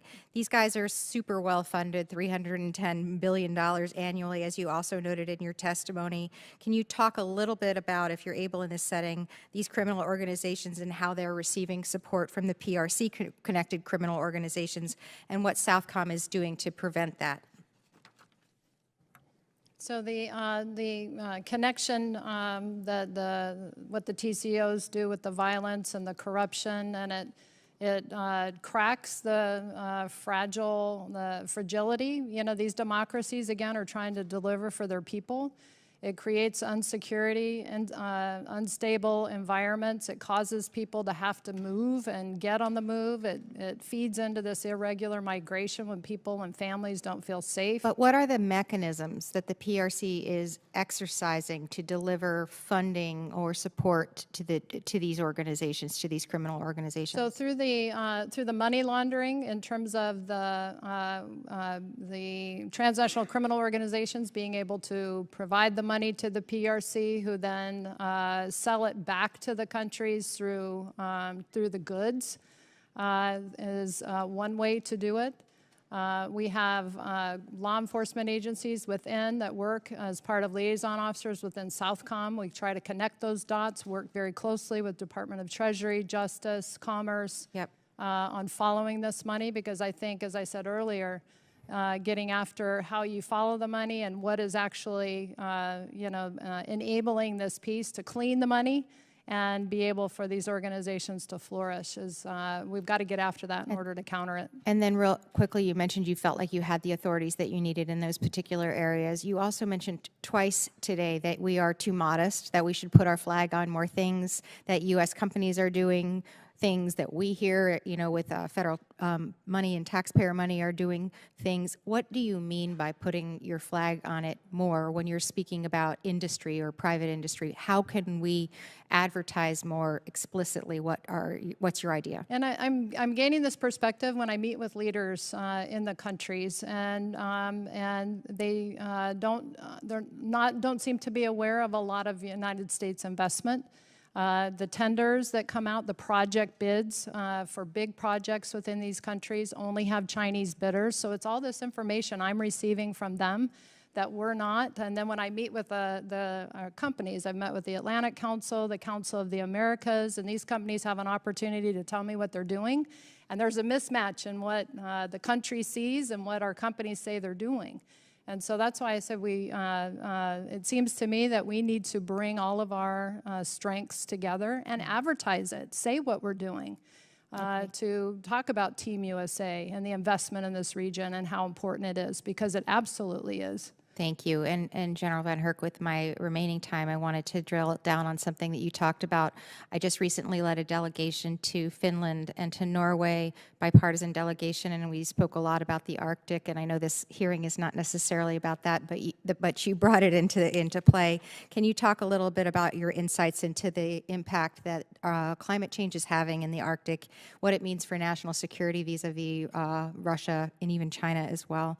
You also mentioned that you were worried about being ready to train and wanted more resources in that area. We're hoping that the budget would reflect that. If you could be more specific about what you're looking for when the President's budget is released, that would be great.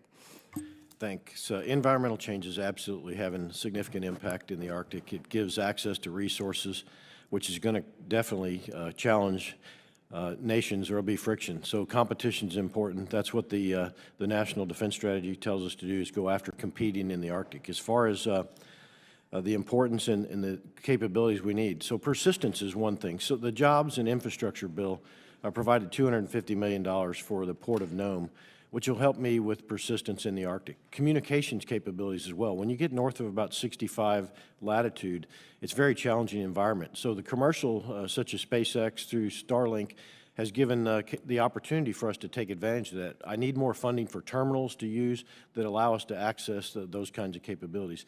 Infrastructure is crucial for campaigning. It's also crucial for crisis and when we defend our homeland.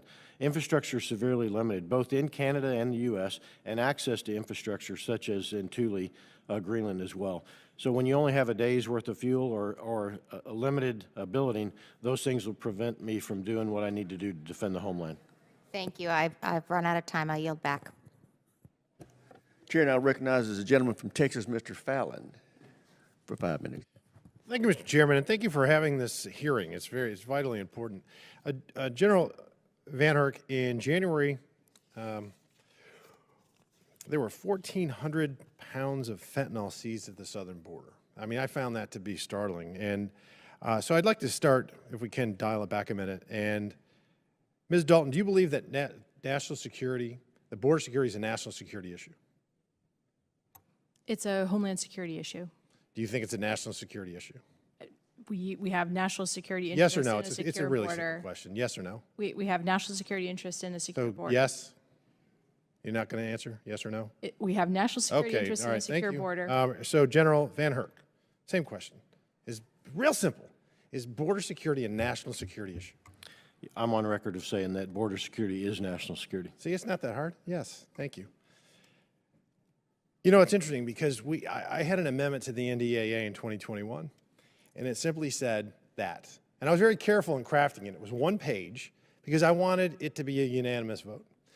And it did pass. Republicans were in the minority at the time. It was 31-28, and it passed 33-26, which meant that 5 Democrats voted for that and agreed with the statement that General just made and I made. But 26 Democrats said no. They voted no, which was shocking to me.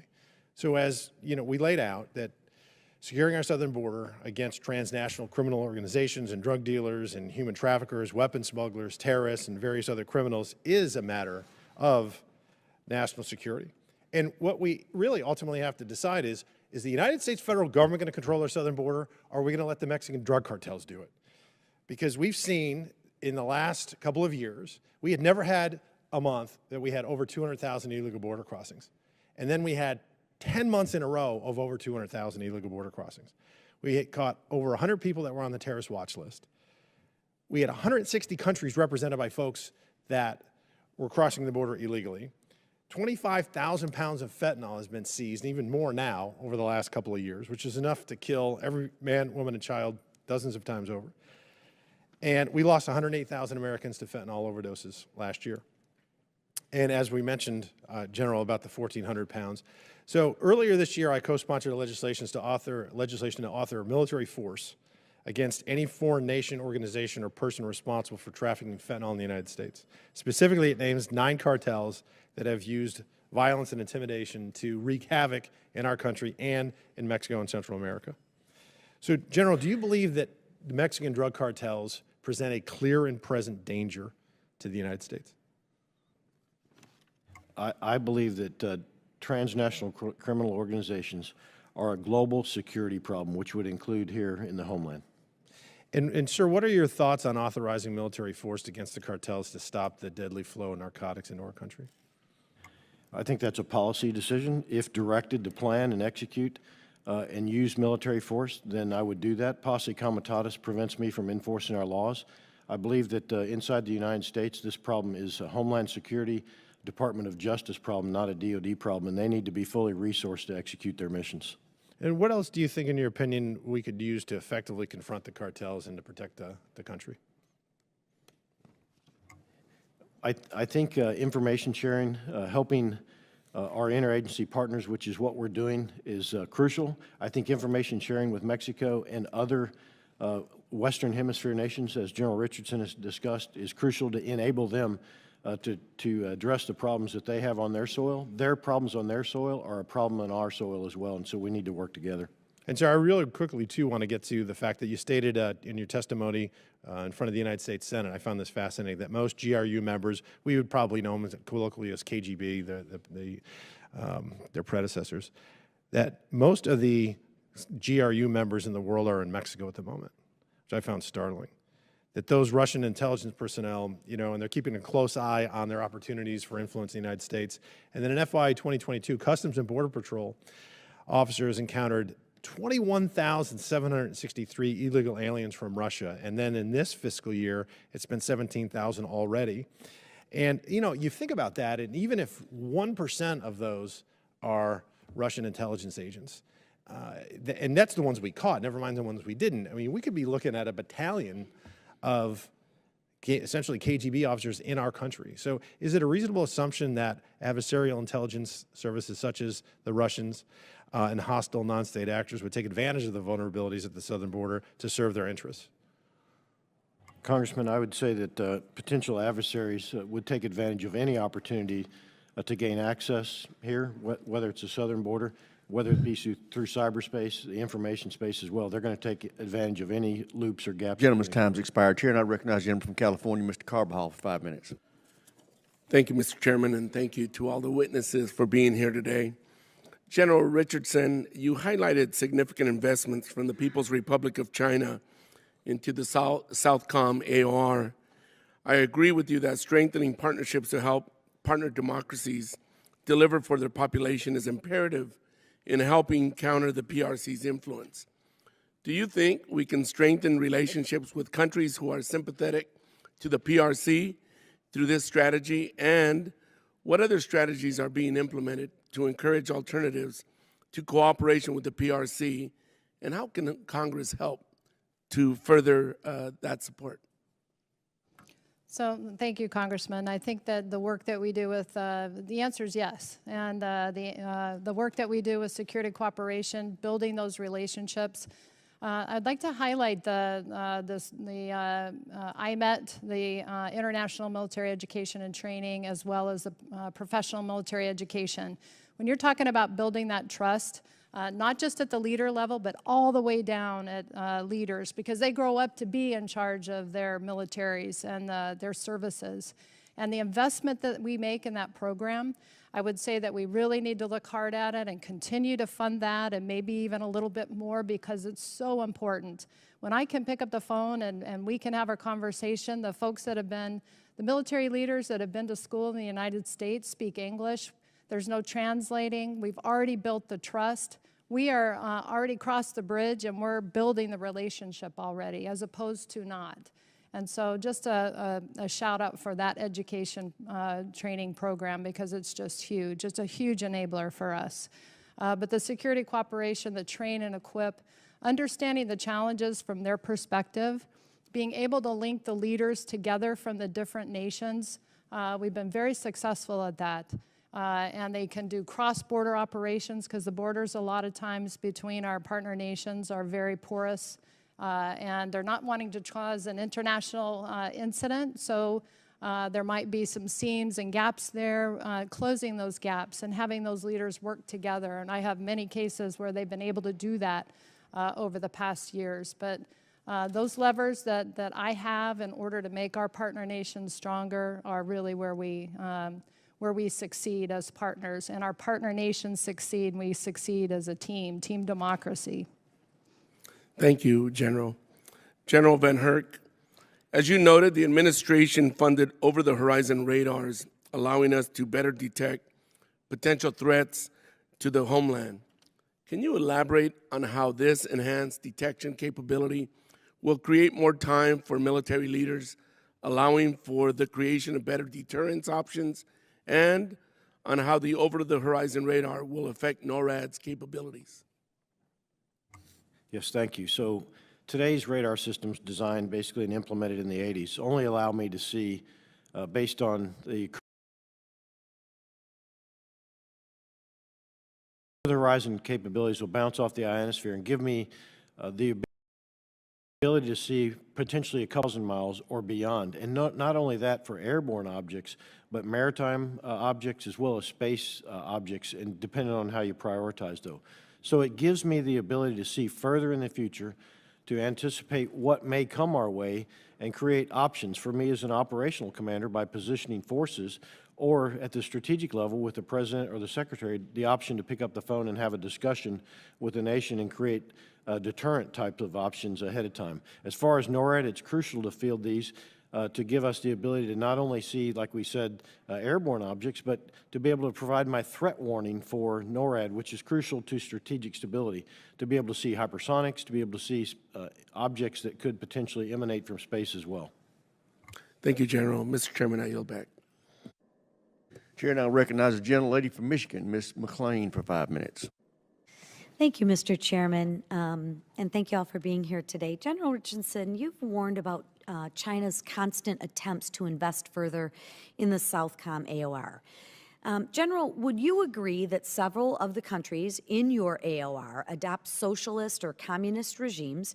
It is even more important than ever for the United States to be involved in South America. Absolutely, Congresswoman. We need to be more involved, pay more attention to what is so close to our homeland. This is our neighborhood. This is a shared neighborhood, and neighbors watch out for each other. We're good to each other. We help each other, and so absolutely. But I would say that they're paying attention to the PRC, not because they want to, it's because they have to. And in the past, you've raised the specific issue of the port of Cartagena in Colombia. The Chinese have been attempting to gain a majority stake at this vital port in South America. If they are successful, they would have access to a deep water port, but more importantly, China would have a significant ISR asset. I want to know specifically, what tools do you have to counter Chinese investments in Southcom?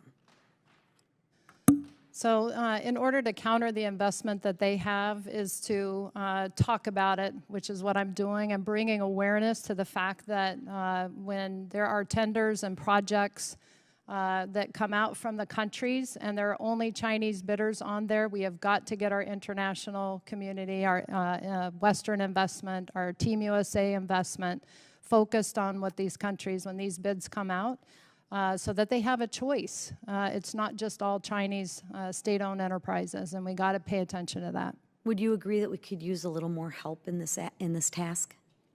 I do. I think it's the awareness and talking about it and making it well known that we're not competing as we should, and we can outcompete. We can. And Congress established the Development Finance Corporation in 2018 Build Act. The DFC was supposed to facilitate private sector investments that specifically complemented and are guided by overall United States foreign policy development and national security objectives. Has DFC been working with Southcom to establish investments in Southcom AOR to achieve our national security objectives? So I would want to come back to you, Congresswoman, on that to make sure that I give you the correct answer. I think that, as I've said, we can we got to shine the light on it and make that that investment and coordinated, consolidated, and more aggressive. Point blank, what tools, if you can articulate, do you specifically need that you don't have? I would say just the continued resourcing of my requirements for security cooperation, my exercise program, the State Department's foreign military sales, financing, excess defense articles, and we make those processes, which are really more long-term. We've got to pressurize them and make them to where they deliver within months, not years. And I want to go back to this the DFC. You will get back with me on my question on have they been working with you and to what end? Because we give them a lot of taxpayer dollars, and I want to make sure that those taxpayer dollars are being spent. Right. We're getting good value for our money, right, so to speak. I mean, Congress established the DFC to help counter the Belt and Road Initiative, right, from the CCP. DFC was supposed to be coordinating private sector investments in projects that benefit the United States, that benefit our interests. Instead, what I'm seeing is DFC has dozens of projects in the Western Hemisphere that provide no real value to the national security, while at the same time China is investing in critical infrastructure. I mean, mineral mining for their military and to provide greater ISR in the AOR. So what's a little concerning, and I don't mean this disrespectfully, but you can't rattle this off at the top of your head, yet I'm sure if we ask China, they have direct mining initiatives, Belt and Road. I mean, they have clear and precise initiatives.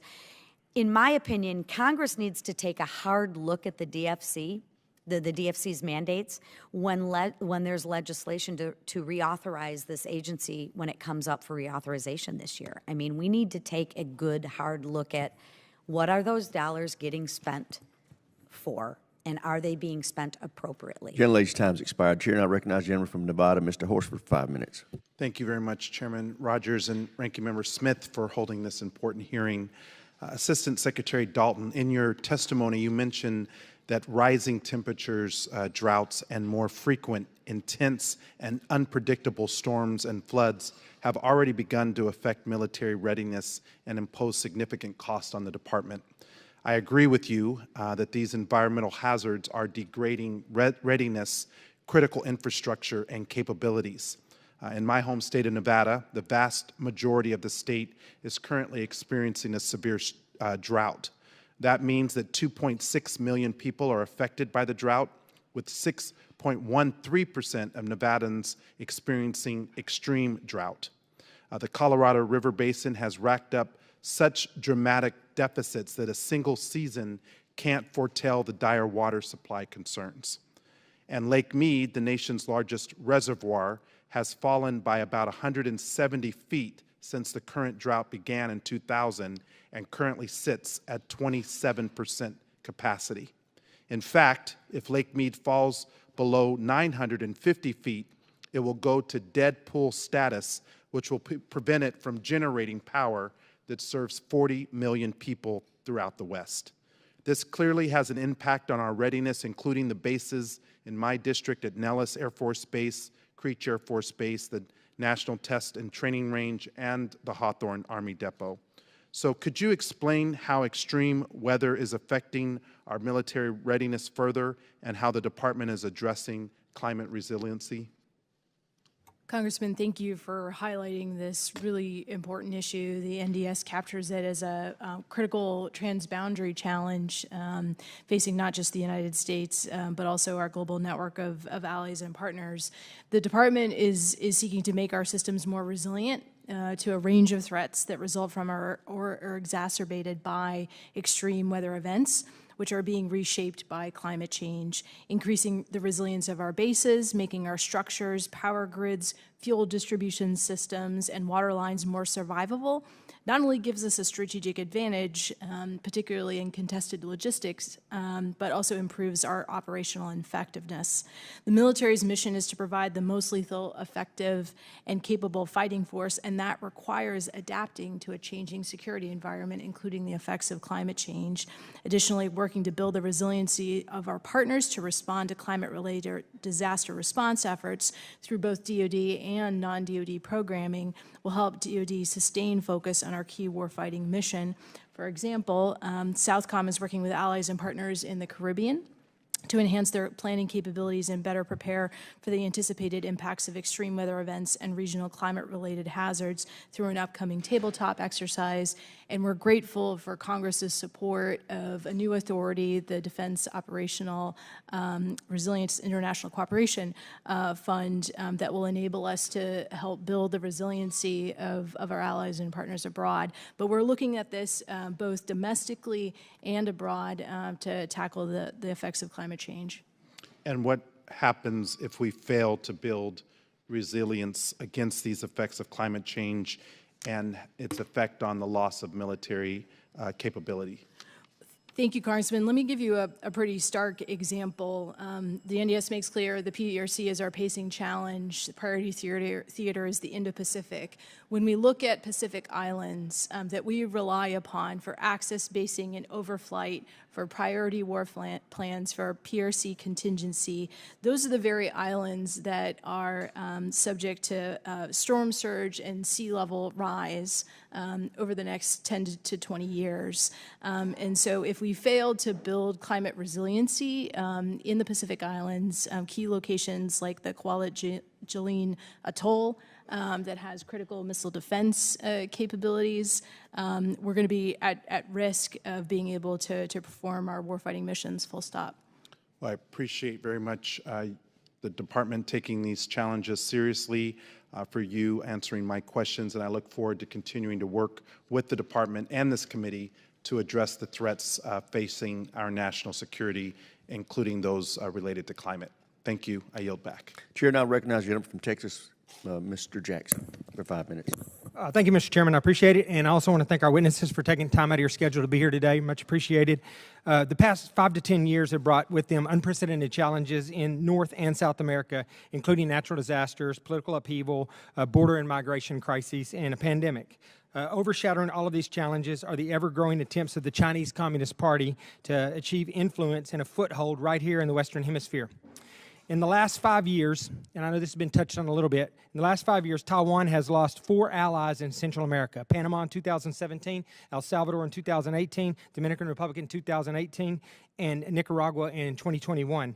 In all cases, the severing of these relationships with Taiwan came hand in hand with Chinese predatory economic tactics in the form of investments and loans for these small countries, something Beijing has been able to exploit all over the world, quite frankly.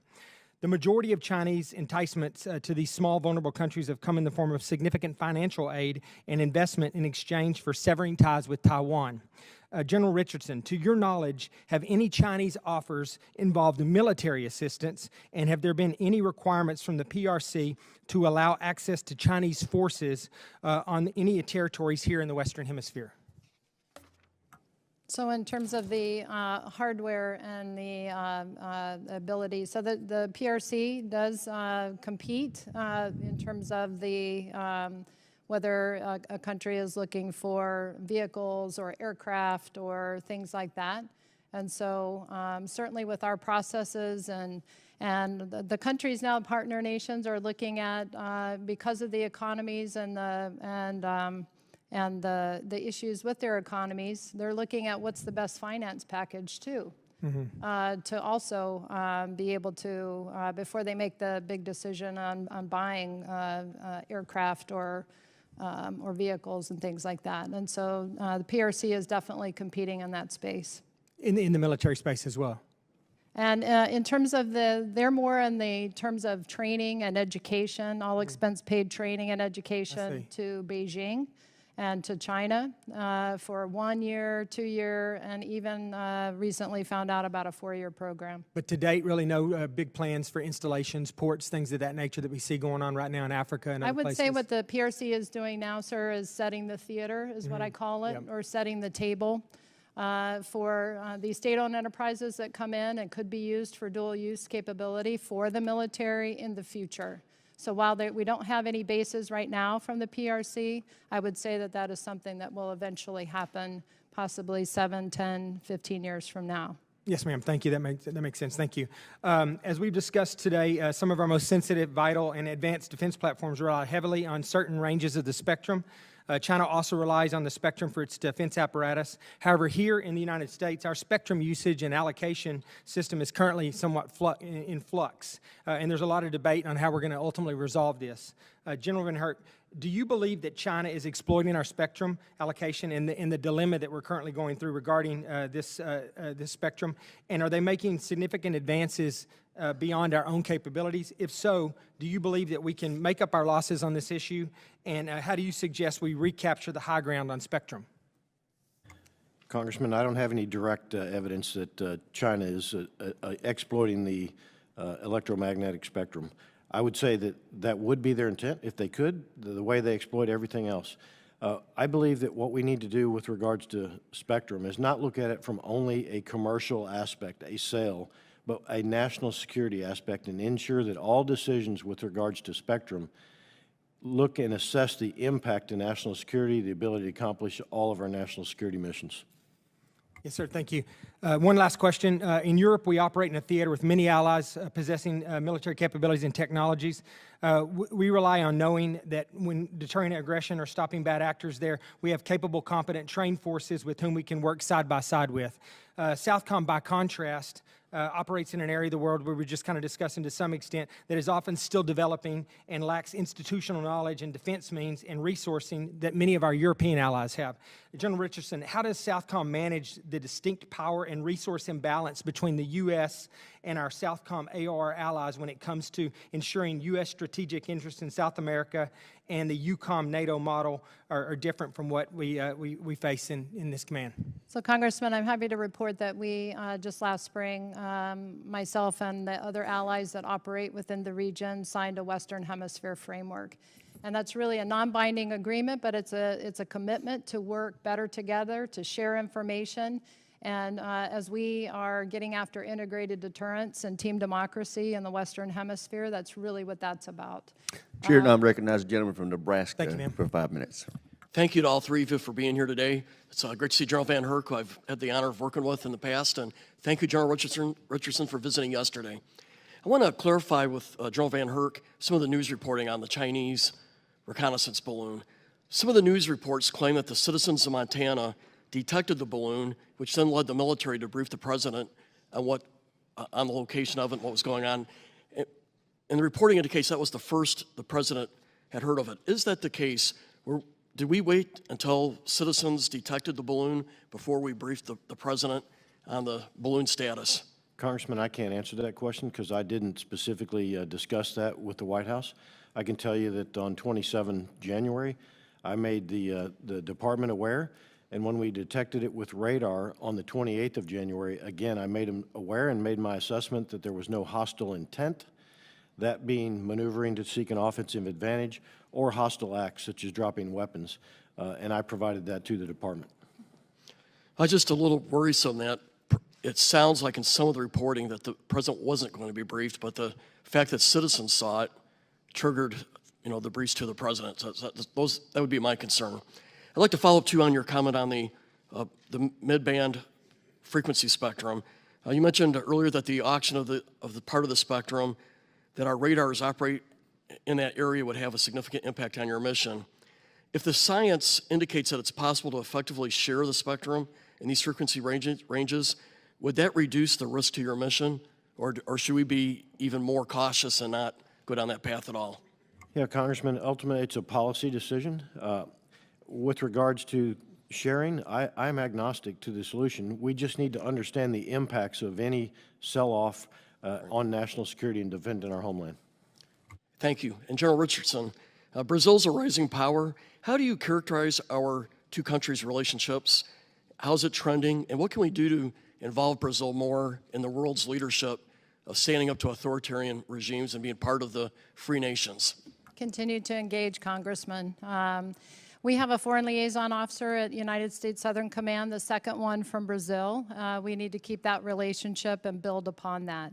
And it's through our exercise program, I really think that we're able to continue to build that. We have a very good mill-to-mill. I have the Chief of Defense that's visiting the Southcom headquarters this coming Monday and Tuesday of next week.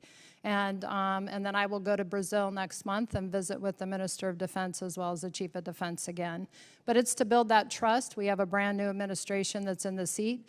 And so clean slate, and we got to move out. Thank you. Would you benefit from having more Navy and Air Force presence in the southern part of South America? I would say our presence from Team USA in the region, as I said earlier, getting down into the southern cone, because it is a little bit further, and it takes, we need to visit our partners there. We need to be with them on the field. We need to meet with them in person. We need to do exercises in that region and be present, because there's a lot of, I think that's why the PRC has been able to gain inroads in the southern cone of Latin America, because we're not there. We're not there to compete with them on the field. Thank you. General VanHerck, one last question since I got a little more time. One of the things that concerns me is nuclear command and control and having the survivability of it. I know that's more in the STRATCOM realm. What's your take on what's your assessment of our ability to track hypersonic weapons and the warning times that we would have to respond? I'll give you more in a classified setting, but I have significant concerns about my ability to track hypersonics and cruise missiles, for that matter, and track undersea capabilities for submarines that could potentially threaten us, and cyber threats to our homeland. I'm on record. I've been saying it for 3 years, so significantly concerned about that. With that in mind, I think we need to do more on strengthening our command and control survivability.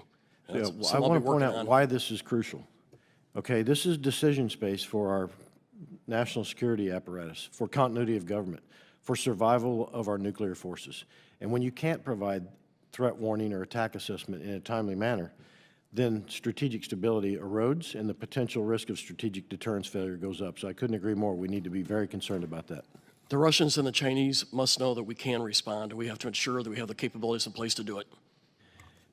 We absolutely can respond. And I would remind you that the foundation of Homeland Defense is the nuclear deterrent. Yep. It's a safe, secure, reliable nuclear deterrent that we have today. Thank you. Mr. Chairman, I yield back. Thank the gentleman. Chair, and I recognize the gentleman from Georgia, Mr. Scott, for 5 minutes. Thank you, Mr. Chairman. And I'd like to take just a minute to read from each of our witnesses' testimony. And General Richardson, on page 2, you give a pretty bold and direct statement. Today, the PRC has both the capability and intent to eschew international norms, advance its brand of authoritarianism, and amass power and influence at the expense of the existing and emerging democracies in our hemisphere. This is a decisive decade, and our actions or inactions regarding the PRC will have ramifications for decades to come. I agree with you 100%, and I appreciate you being as bold as you are with that statement. General VanHerck, in your statement, on page 4, in May of 2022, the PRC and Russia conducted a combined bomber patrol over the Sea of Japan, coinciding with the Quad Leaders Summit in Tokyo. The May 2022 bomber patrol was followed by a second bomber patrol in November of 2022. The cooperation is not confined to the air domain. PRC and Russian naval forces conducted a combined patrol in the fall of 2022. Ms. Dalton, in your testimony,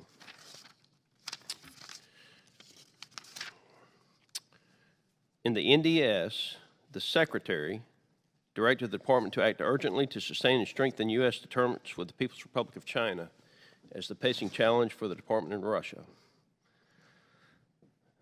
A stark example of these challenges, pushing a little forward, was recently brought to the attention of the American people and the world when the PRC irresponsibly entered our sovereign airspace with a high-altitude balloon. We know with certainty they intended to surveil sensitive U.S. military and critical infrastructure sites.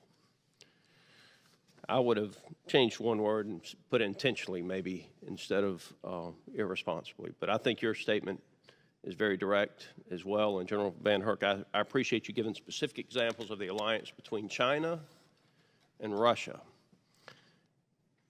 Mr. Alfred, I believe it was earlier, or Alfred, said, how do we get America to wake up? Less than 14 days after China flew that balloon across the United States of America, Ford Motor Company, one of America's most iconic brands, announced a multi-billion-dollar partnership with Communist China's CATL for battery technology. Are you aware of this? Are y'all aware of this? I'm not aware of that, Congressman. Yeah, okay. I hope you'll look at that. Less than 15 days. Now, I've thought about whether or not this was the right action or not, because I don't like the heavy hand of government, but every now and then it needs to be used. And I'll tell you something. Someone at that Pentagon needs to have enough brass to pick up the phone and call Ford Motor Company and tell them that the DOD will not purchase any vehicle that has that communist Chinese technology in it. Now, I don't have a choice as a consumer. When I go to a Home Depot and I want to buy a power tool, every tool is made in China. The American citizens can either walk out of that store without a power tool or they can buy one made in China. But I'm going to tell you something. The DOD budget's big enough that we can correct this action. We should have started correcting this a long time ago. Now, Vietnam,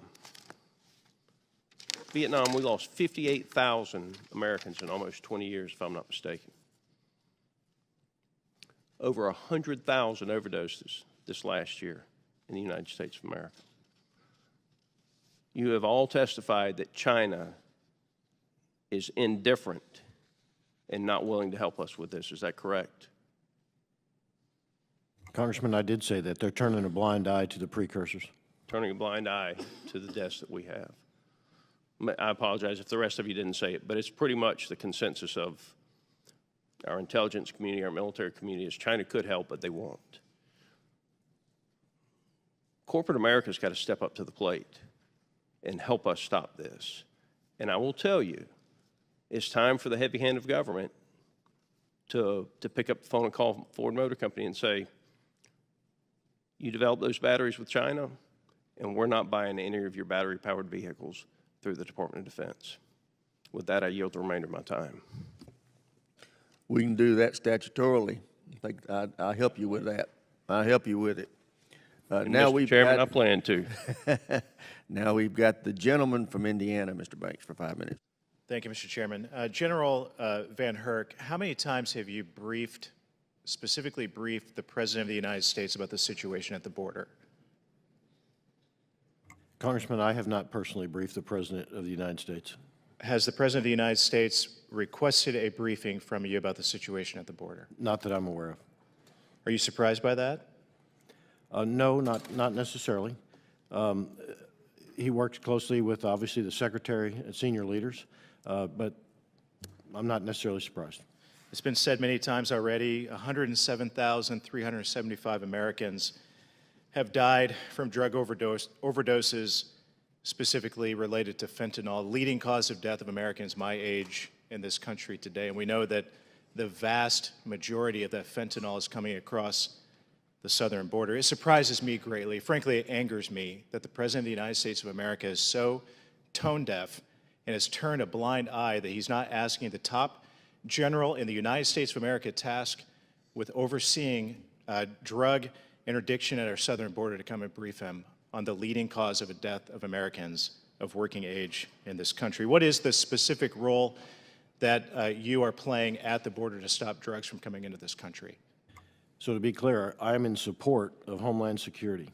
I don't have a direct role. I can't enforce the law because posse comitatus prevents me from doing that day to day. So my direct role is providing support, such as intel analysis, detection and monitoring, those types of things, but I'm not authorized to provide the support that you're talking about. What is Northcom doing at the southern border?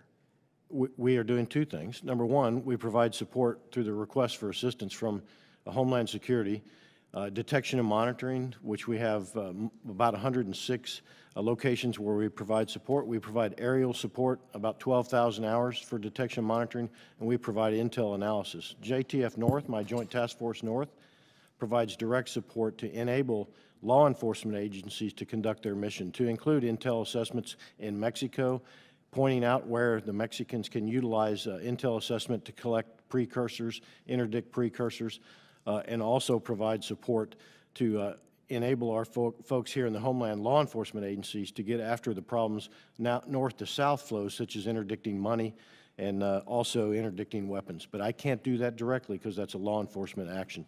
But could the President ask you to do that?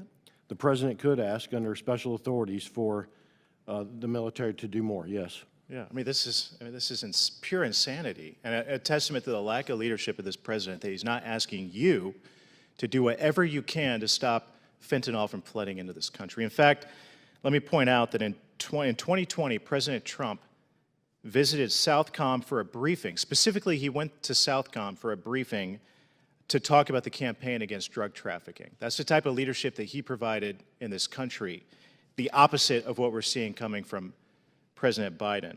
Mr.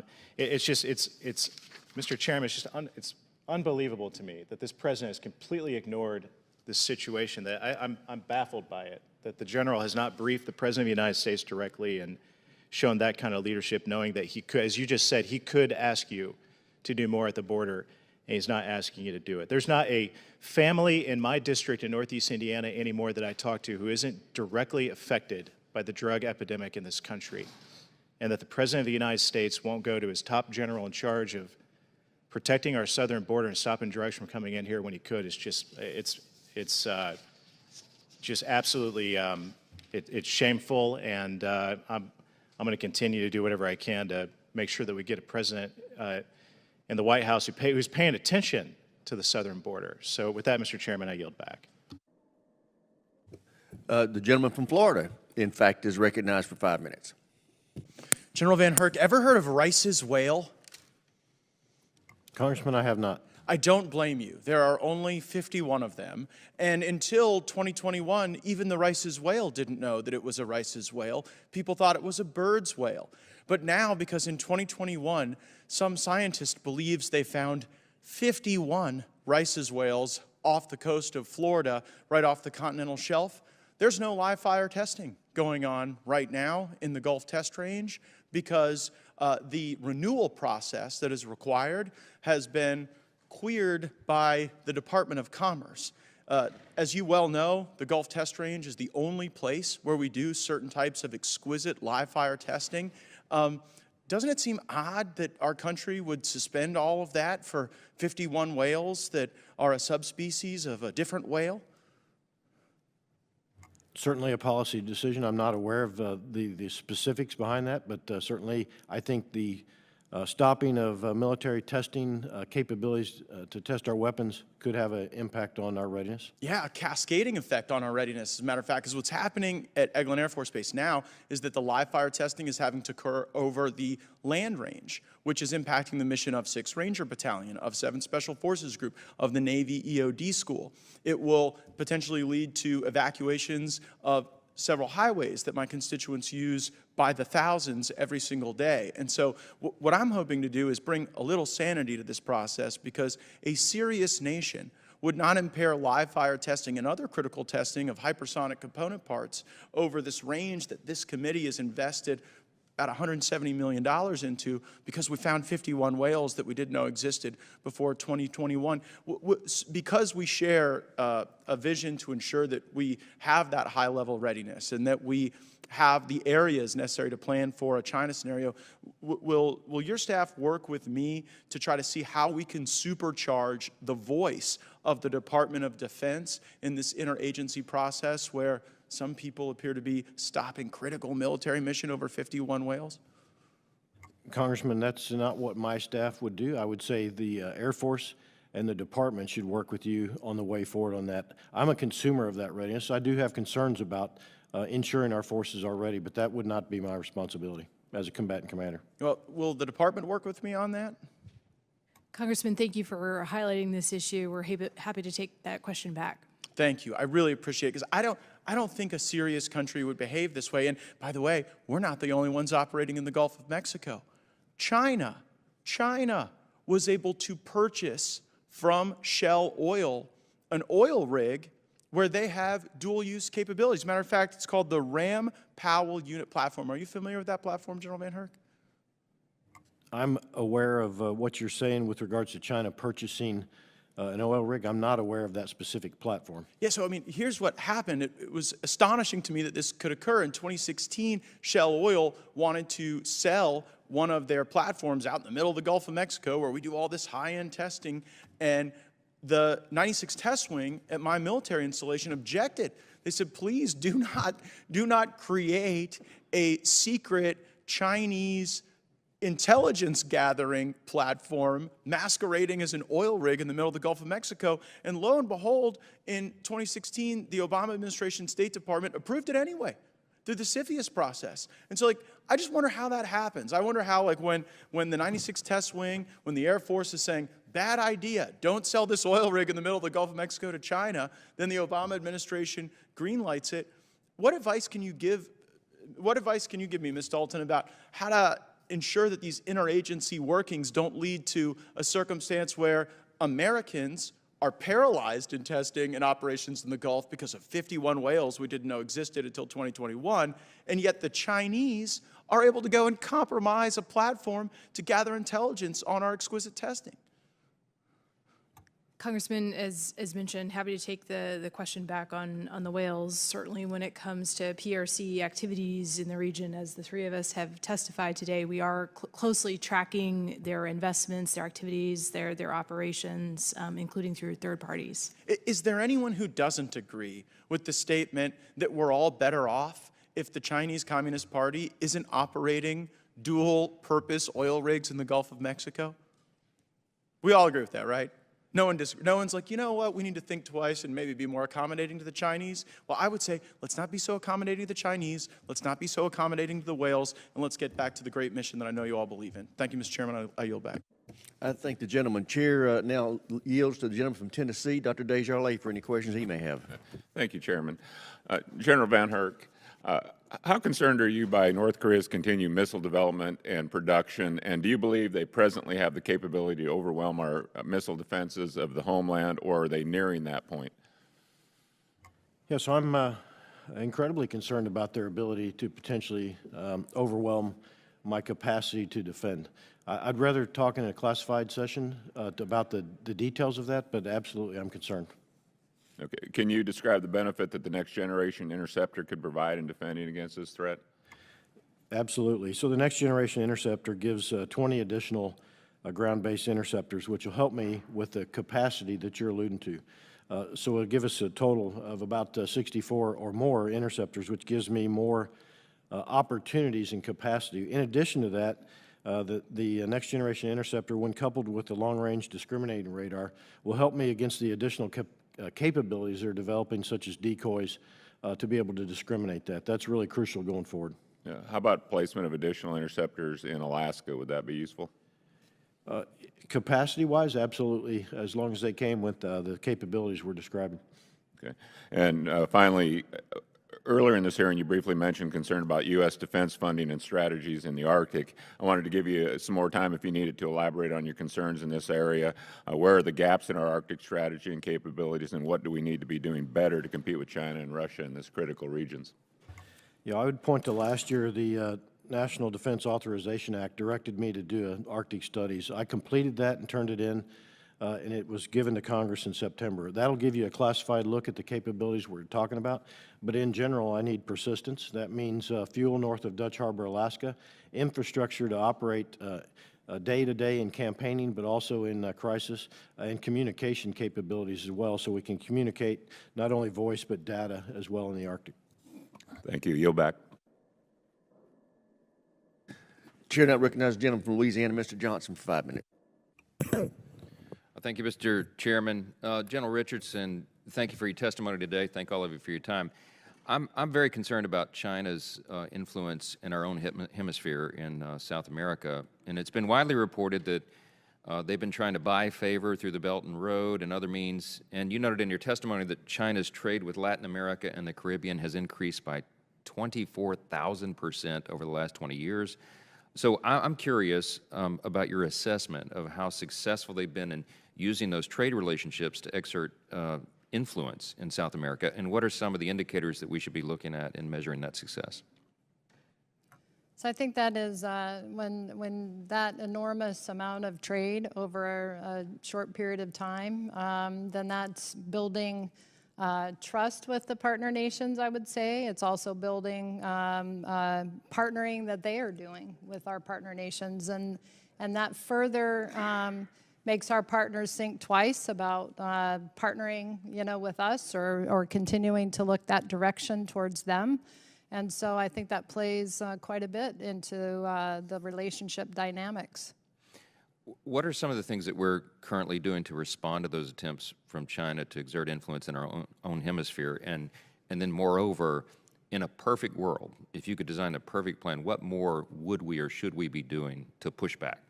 Well, it's really to highlight what we offer and what we're able to do, that we're on the field and being able to give something counter, that there's a counter argument to what the Chinese is offering.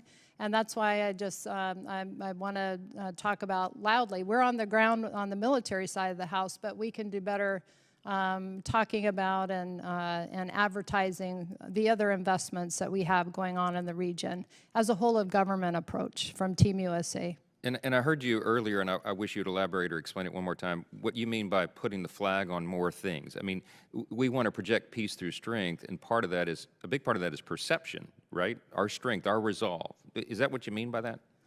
It is, and the private sector is a very important piece of this, and they're busy at work investing. But I would say we shouldn't be so modest that we should advertise what Team USA is doing through all the instruments of national power. We should be advertising what Team USA is doing, because we are much more prevalent in the region than we're given credit for. I love that. Ronald Reagan used to remind us we should paint with bold colors and not pale pastels, because weakness invites aggression, and that's what, in our view, what is happening right now. General VanHerck testified a few moments ago to Mr. Banks' questions about the very limited support, obviously, that Department of Defense is providing at the southern border, and I wanted to ask Secretary Dalton about that just a little bit more.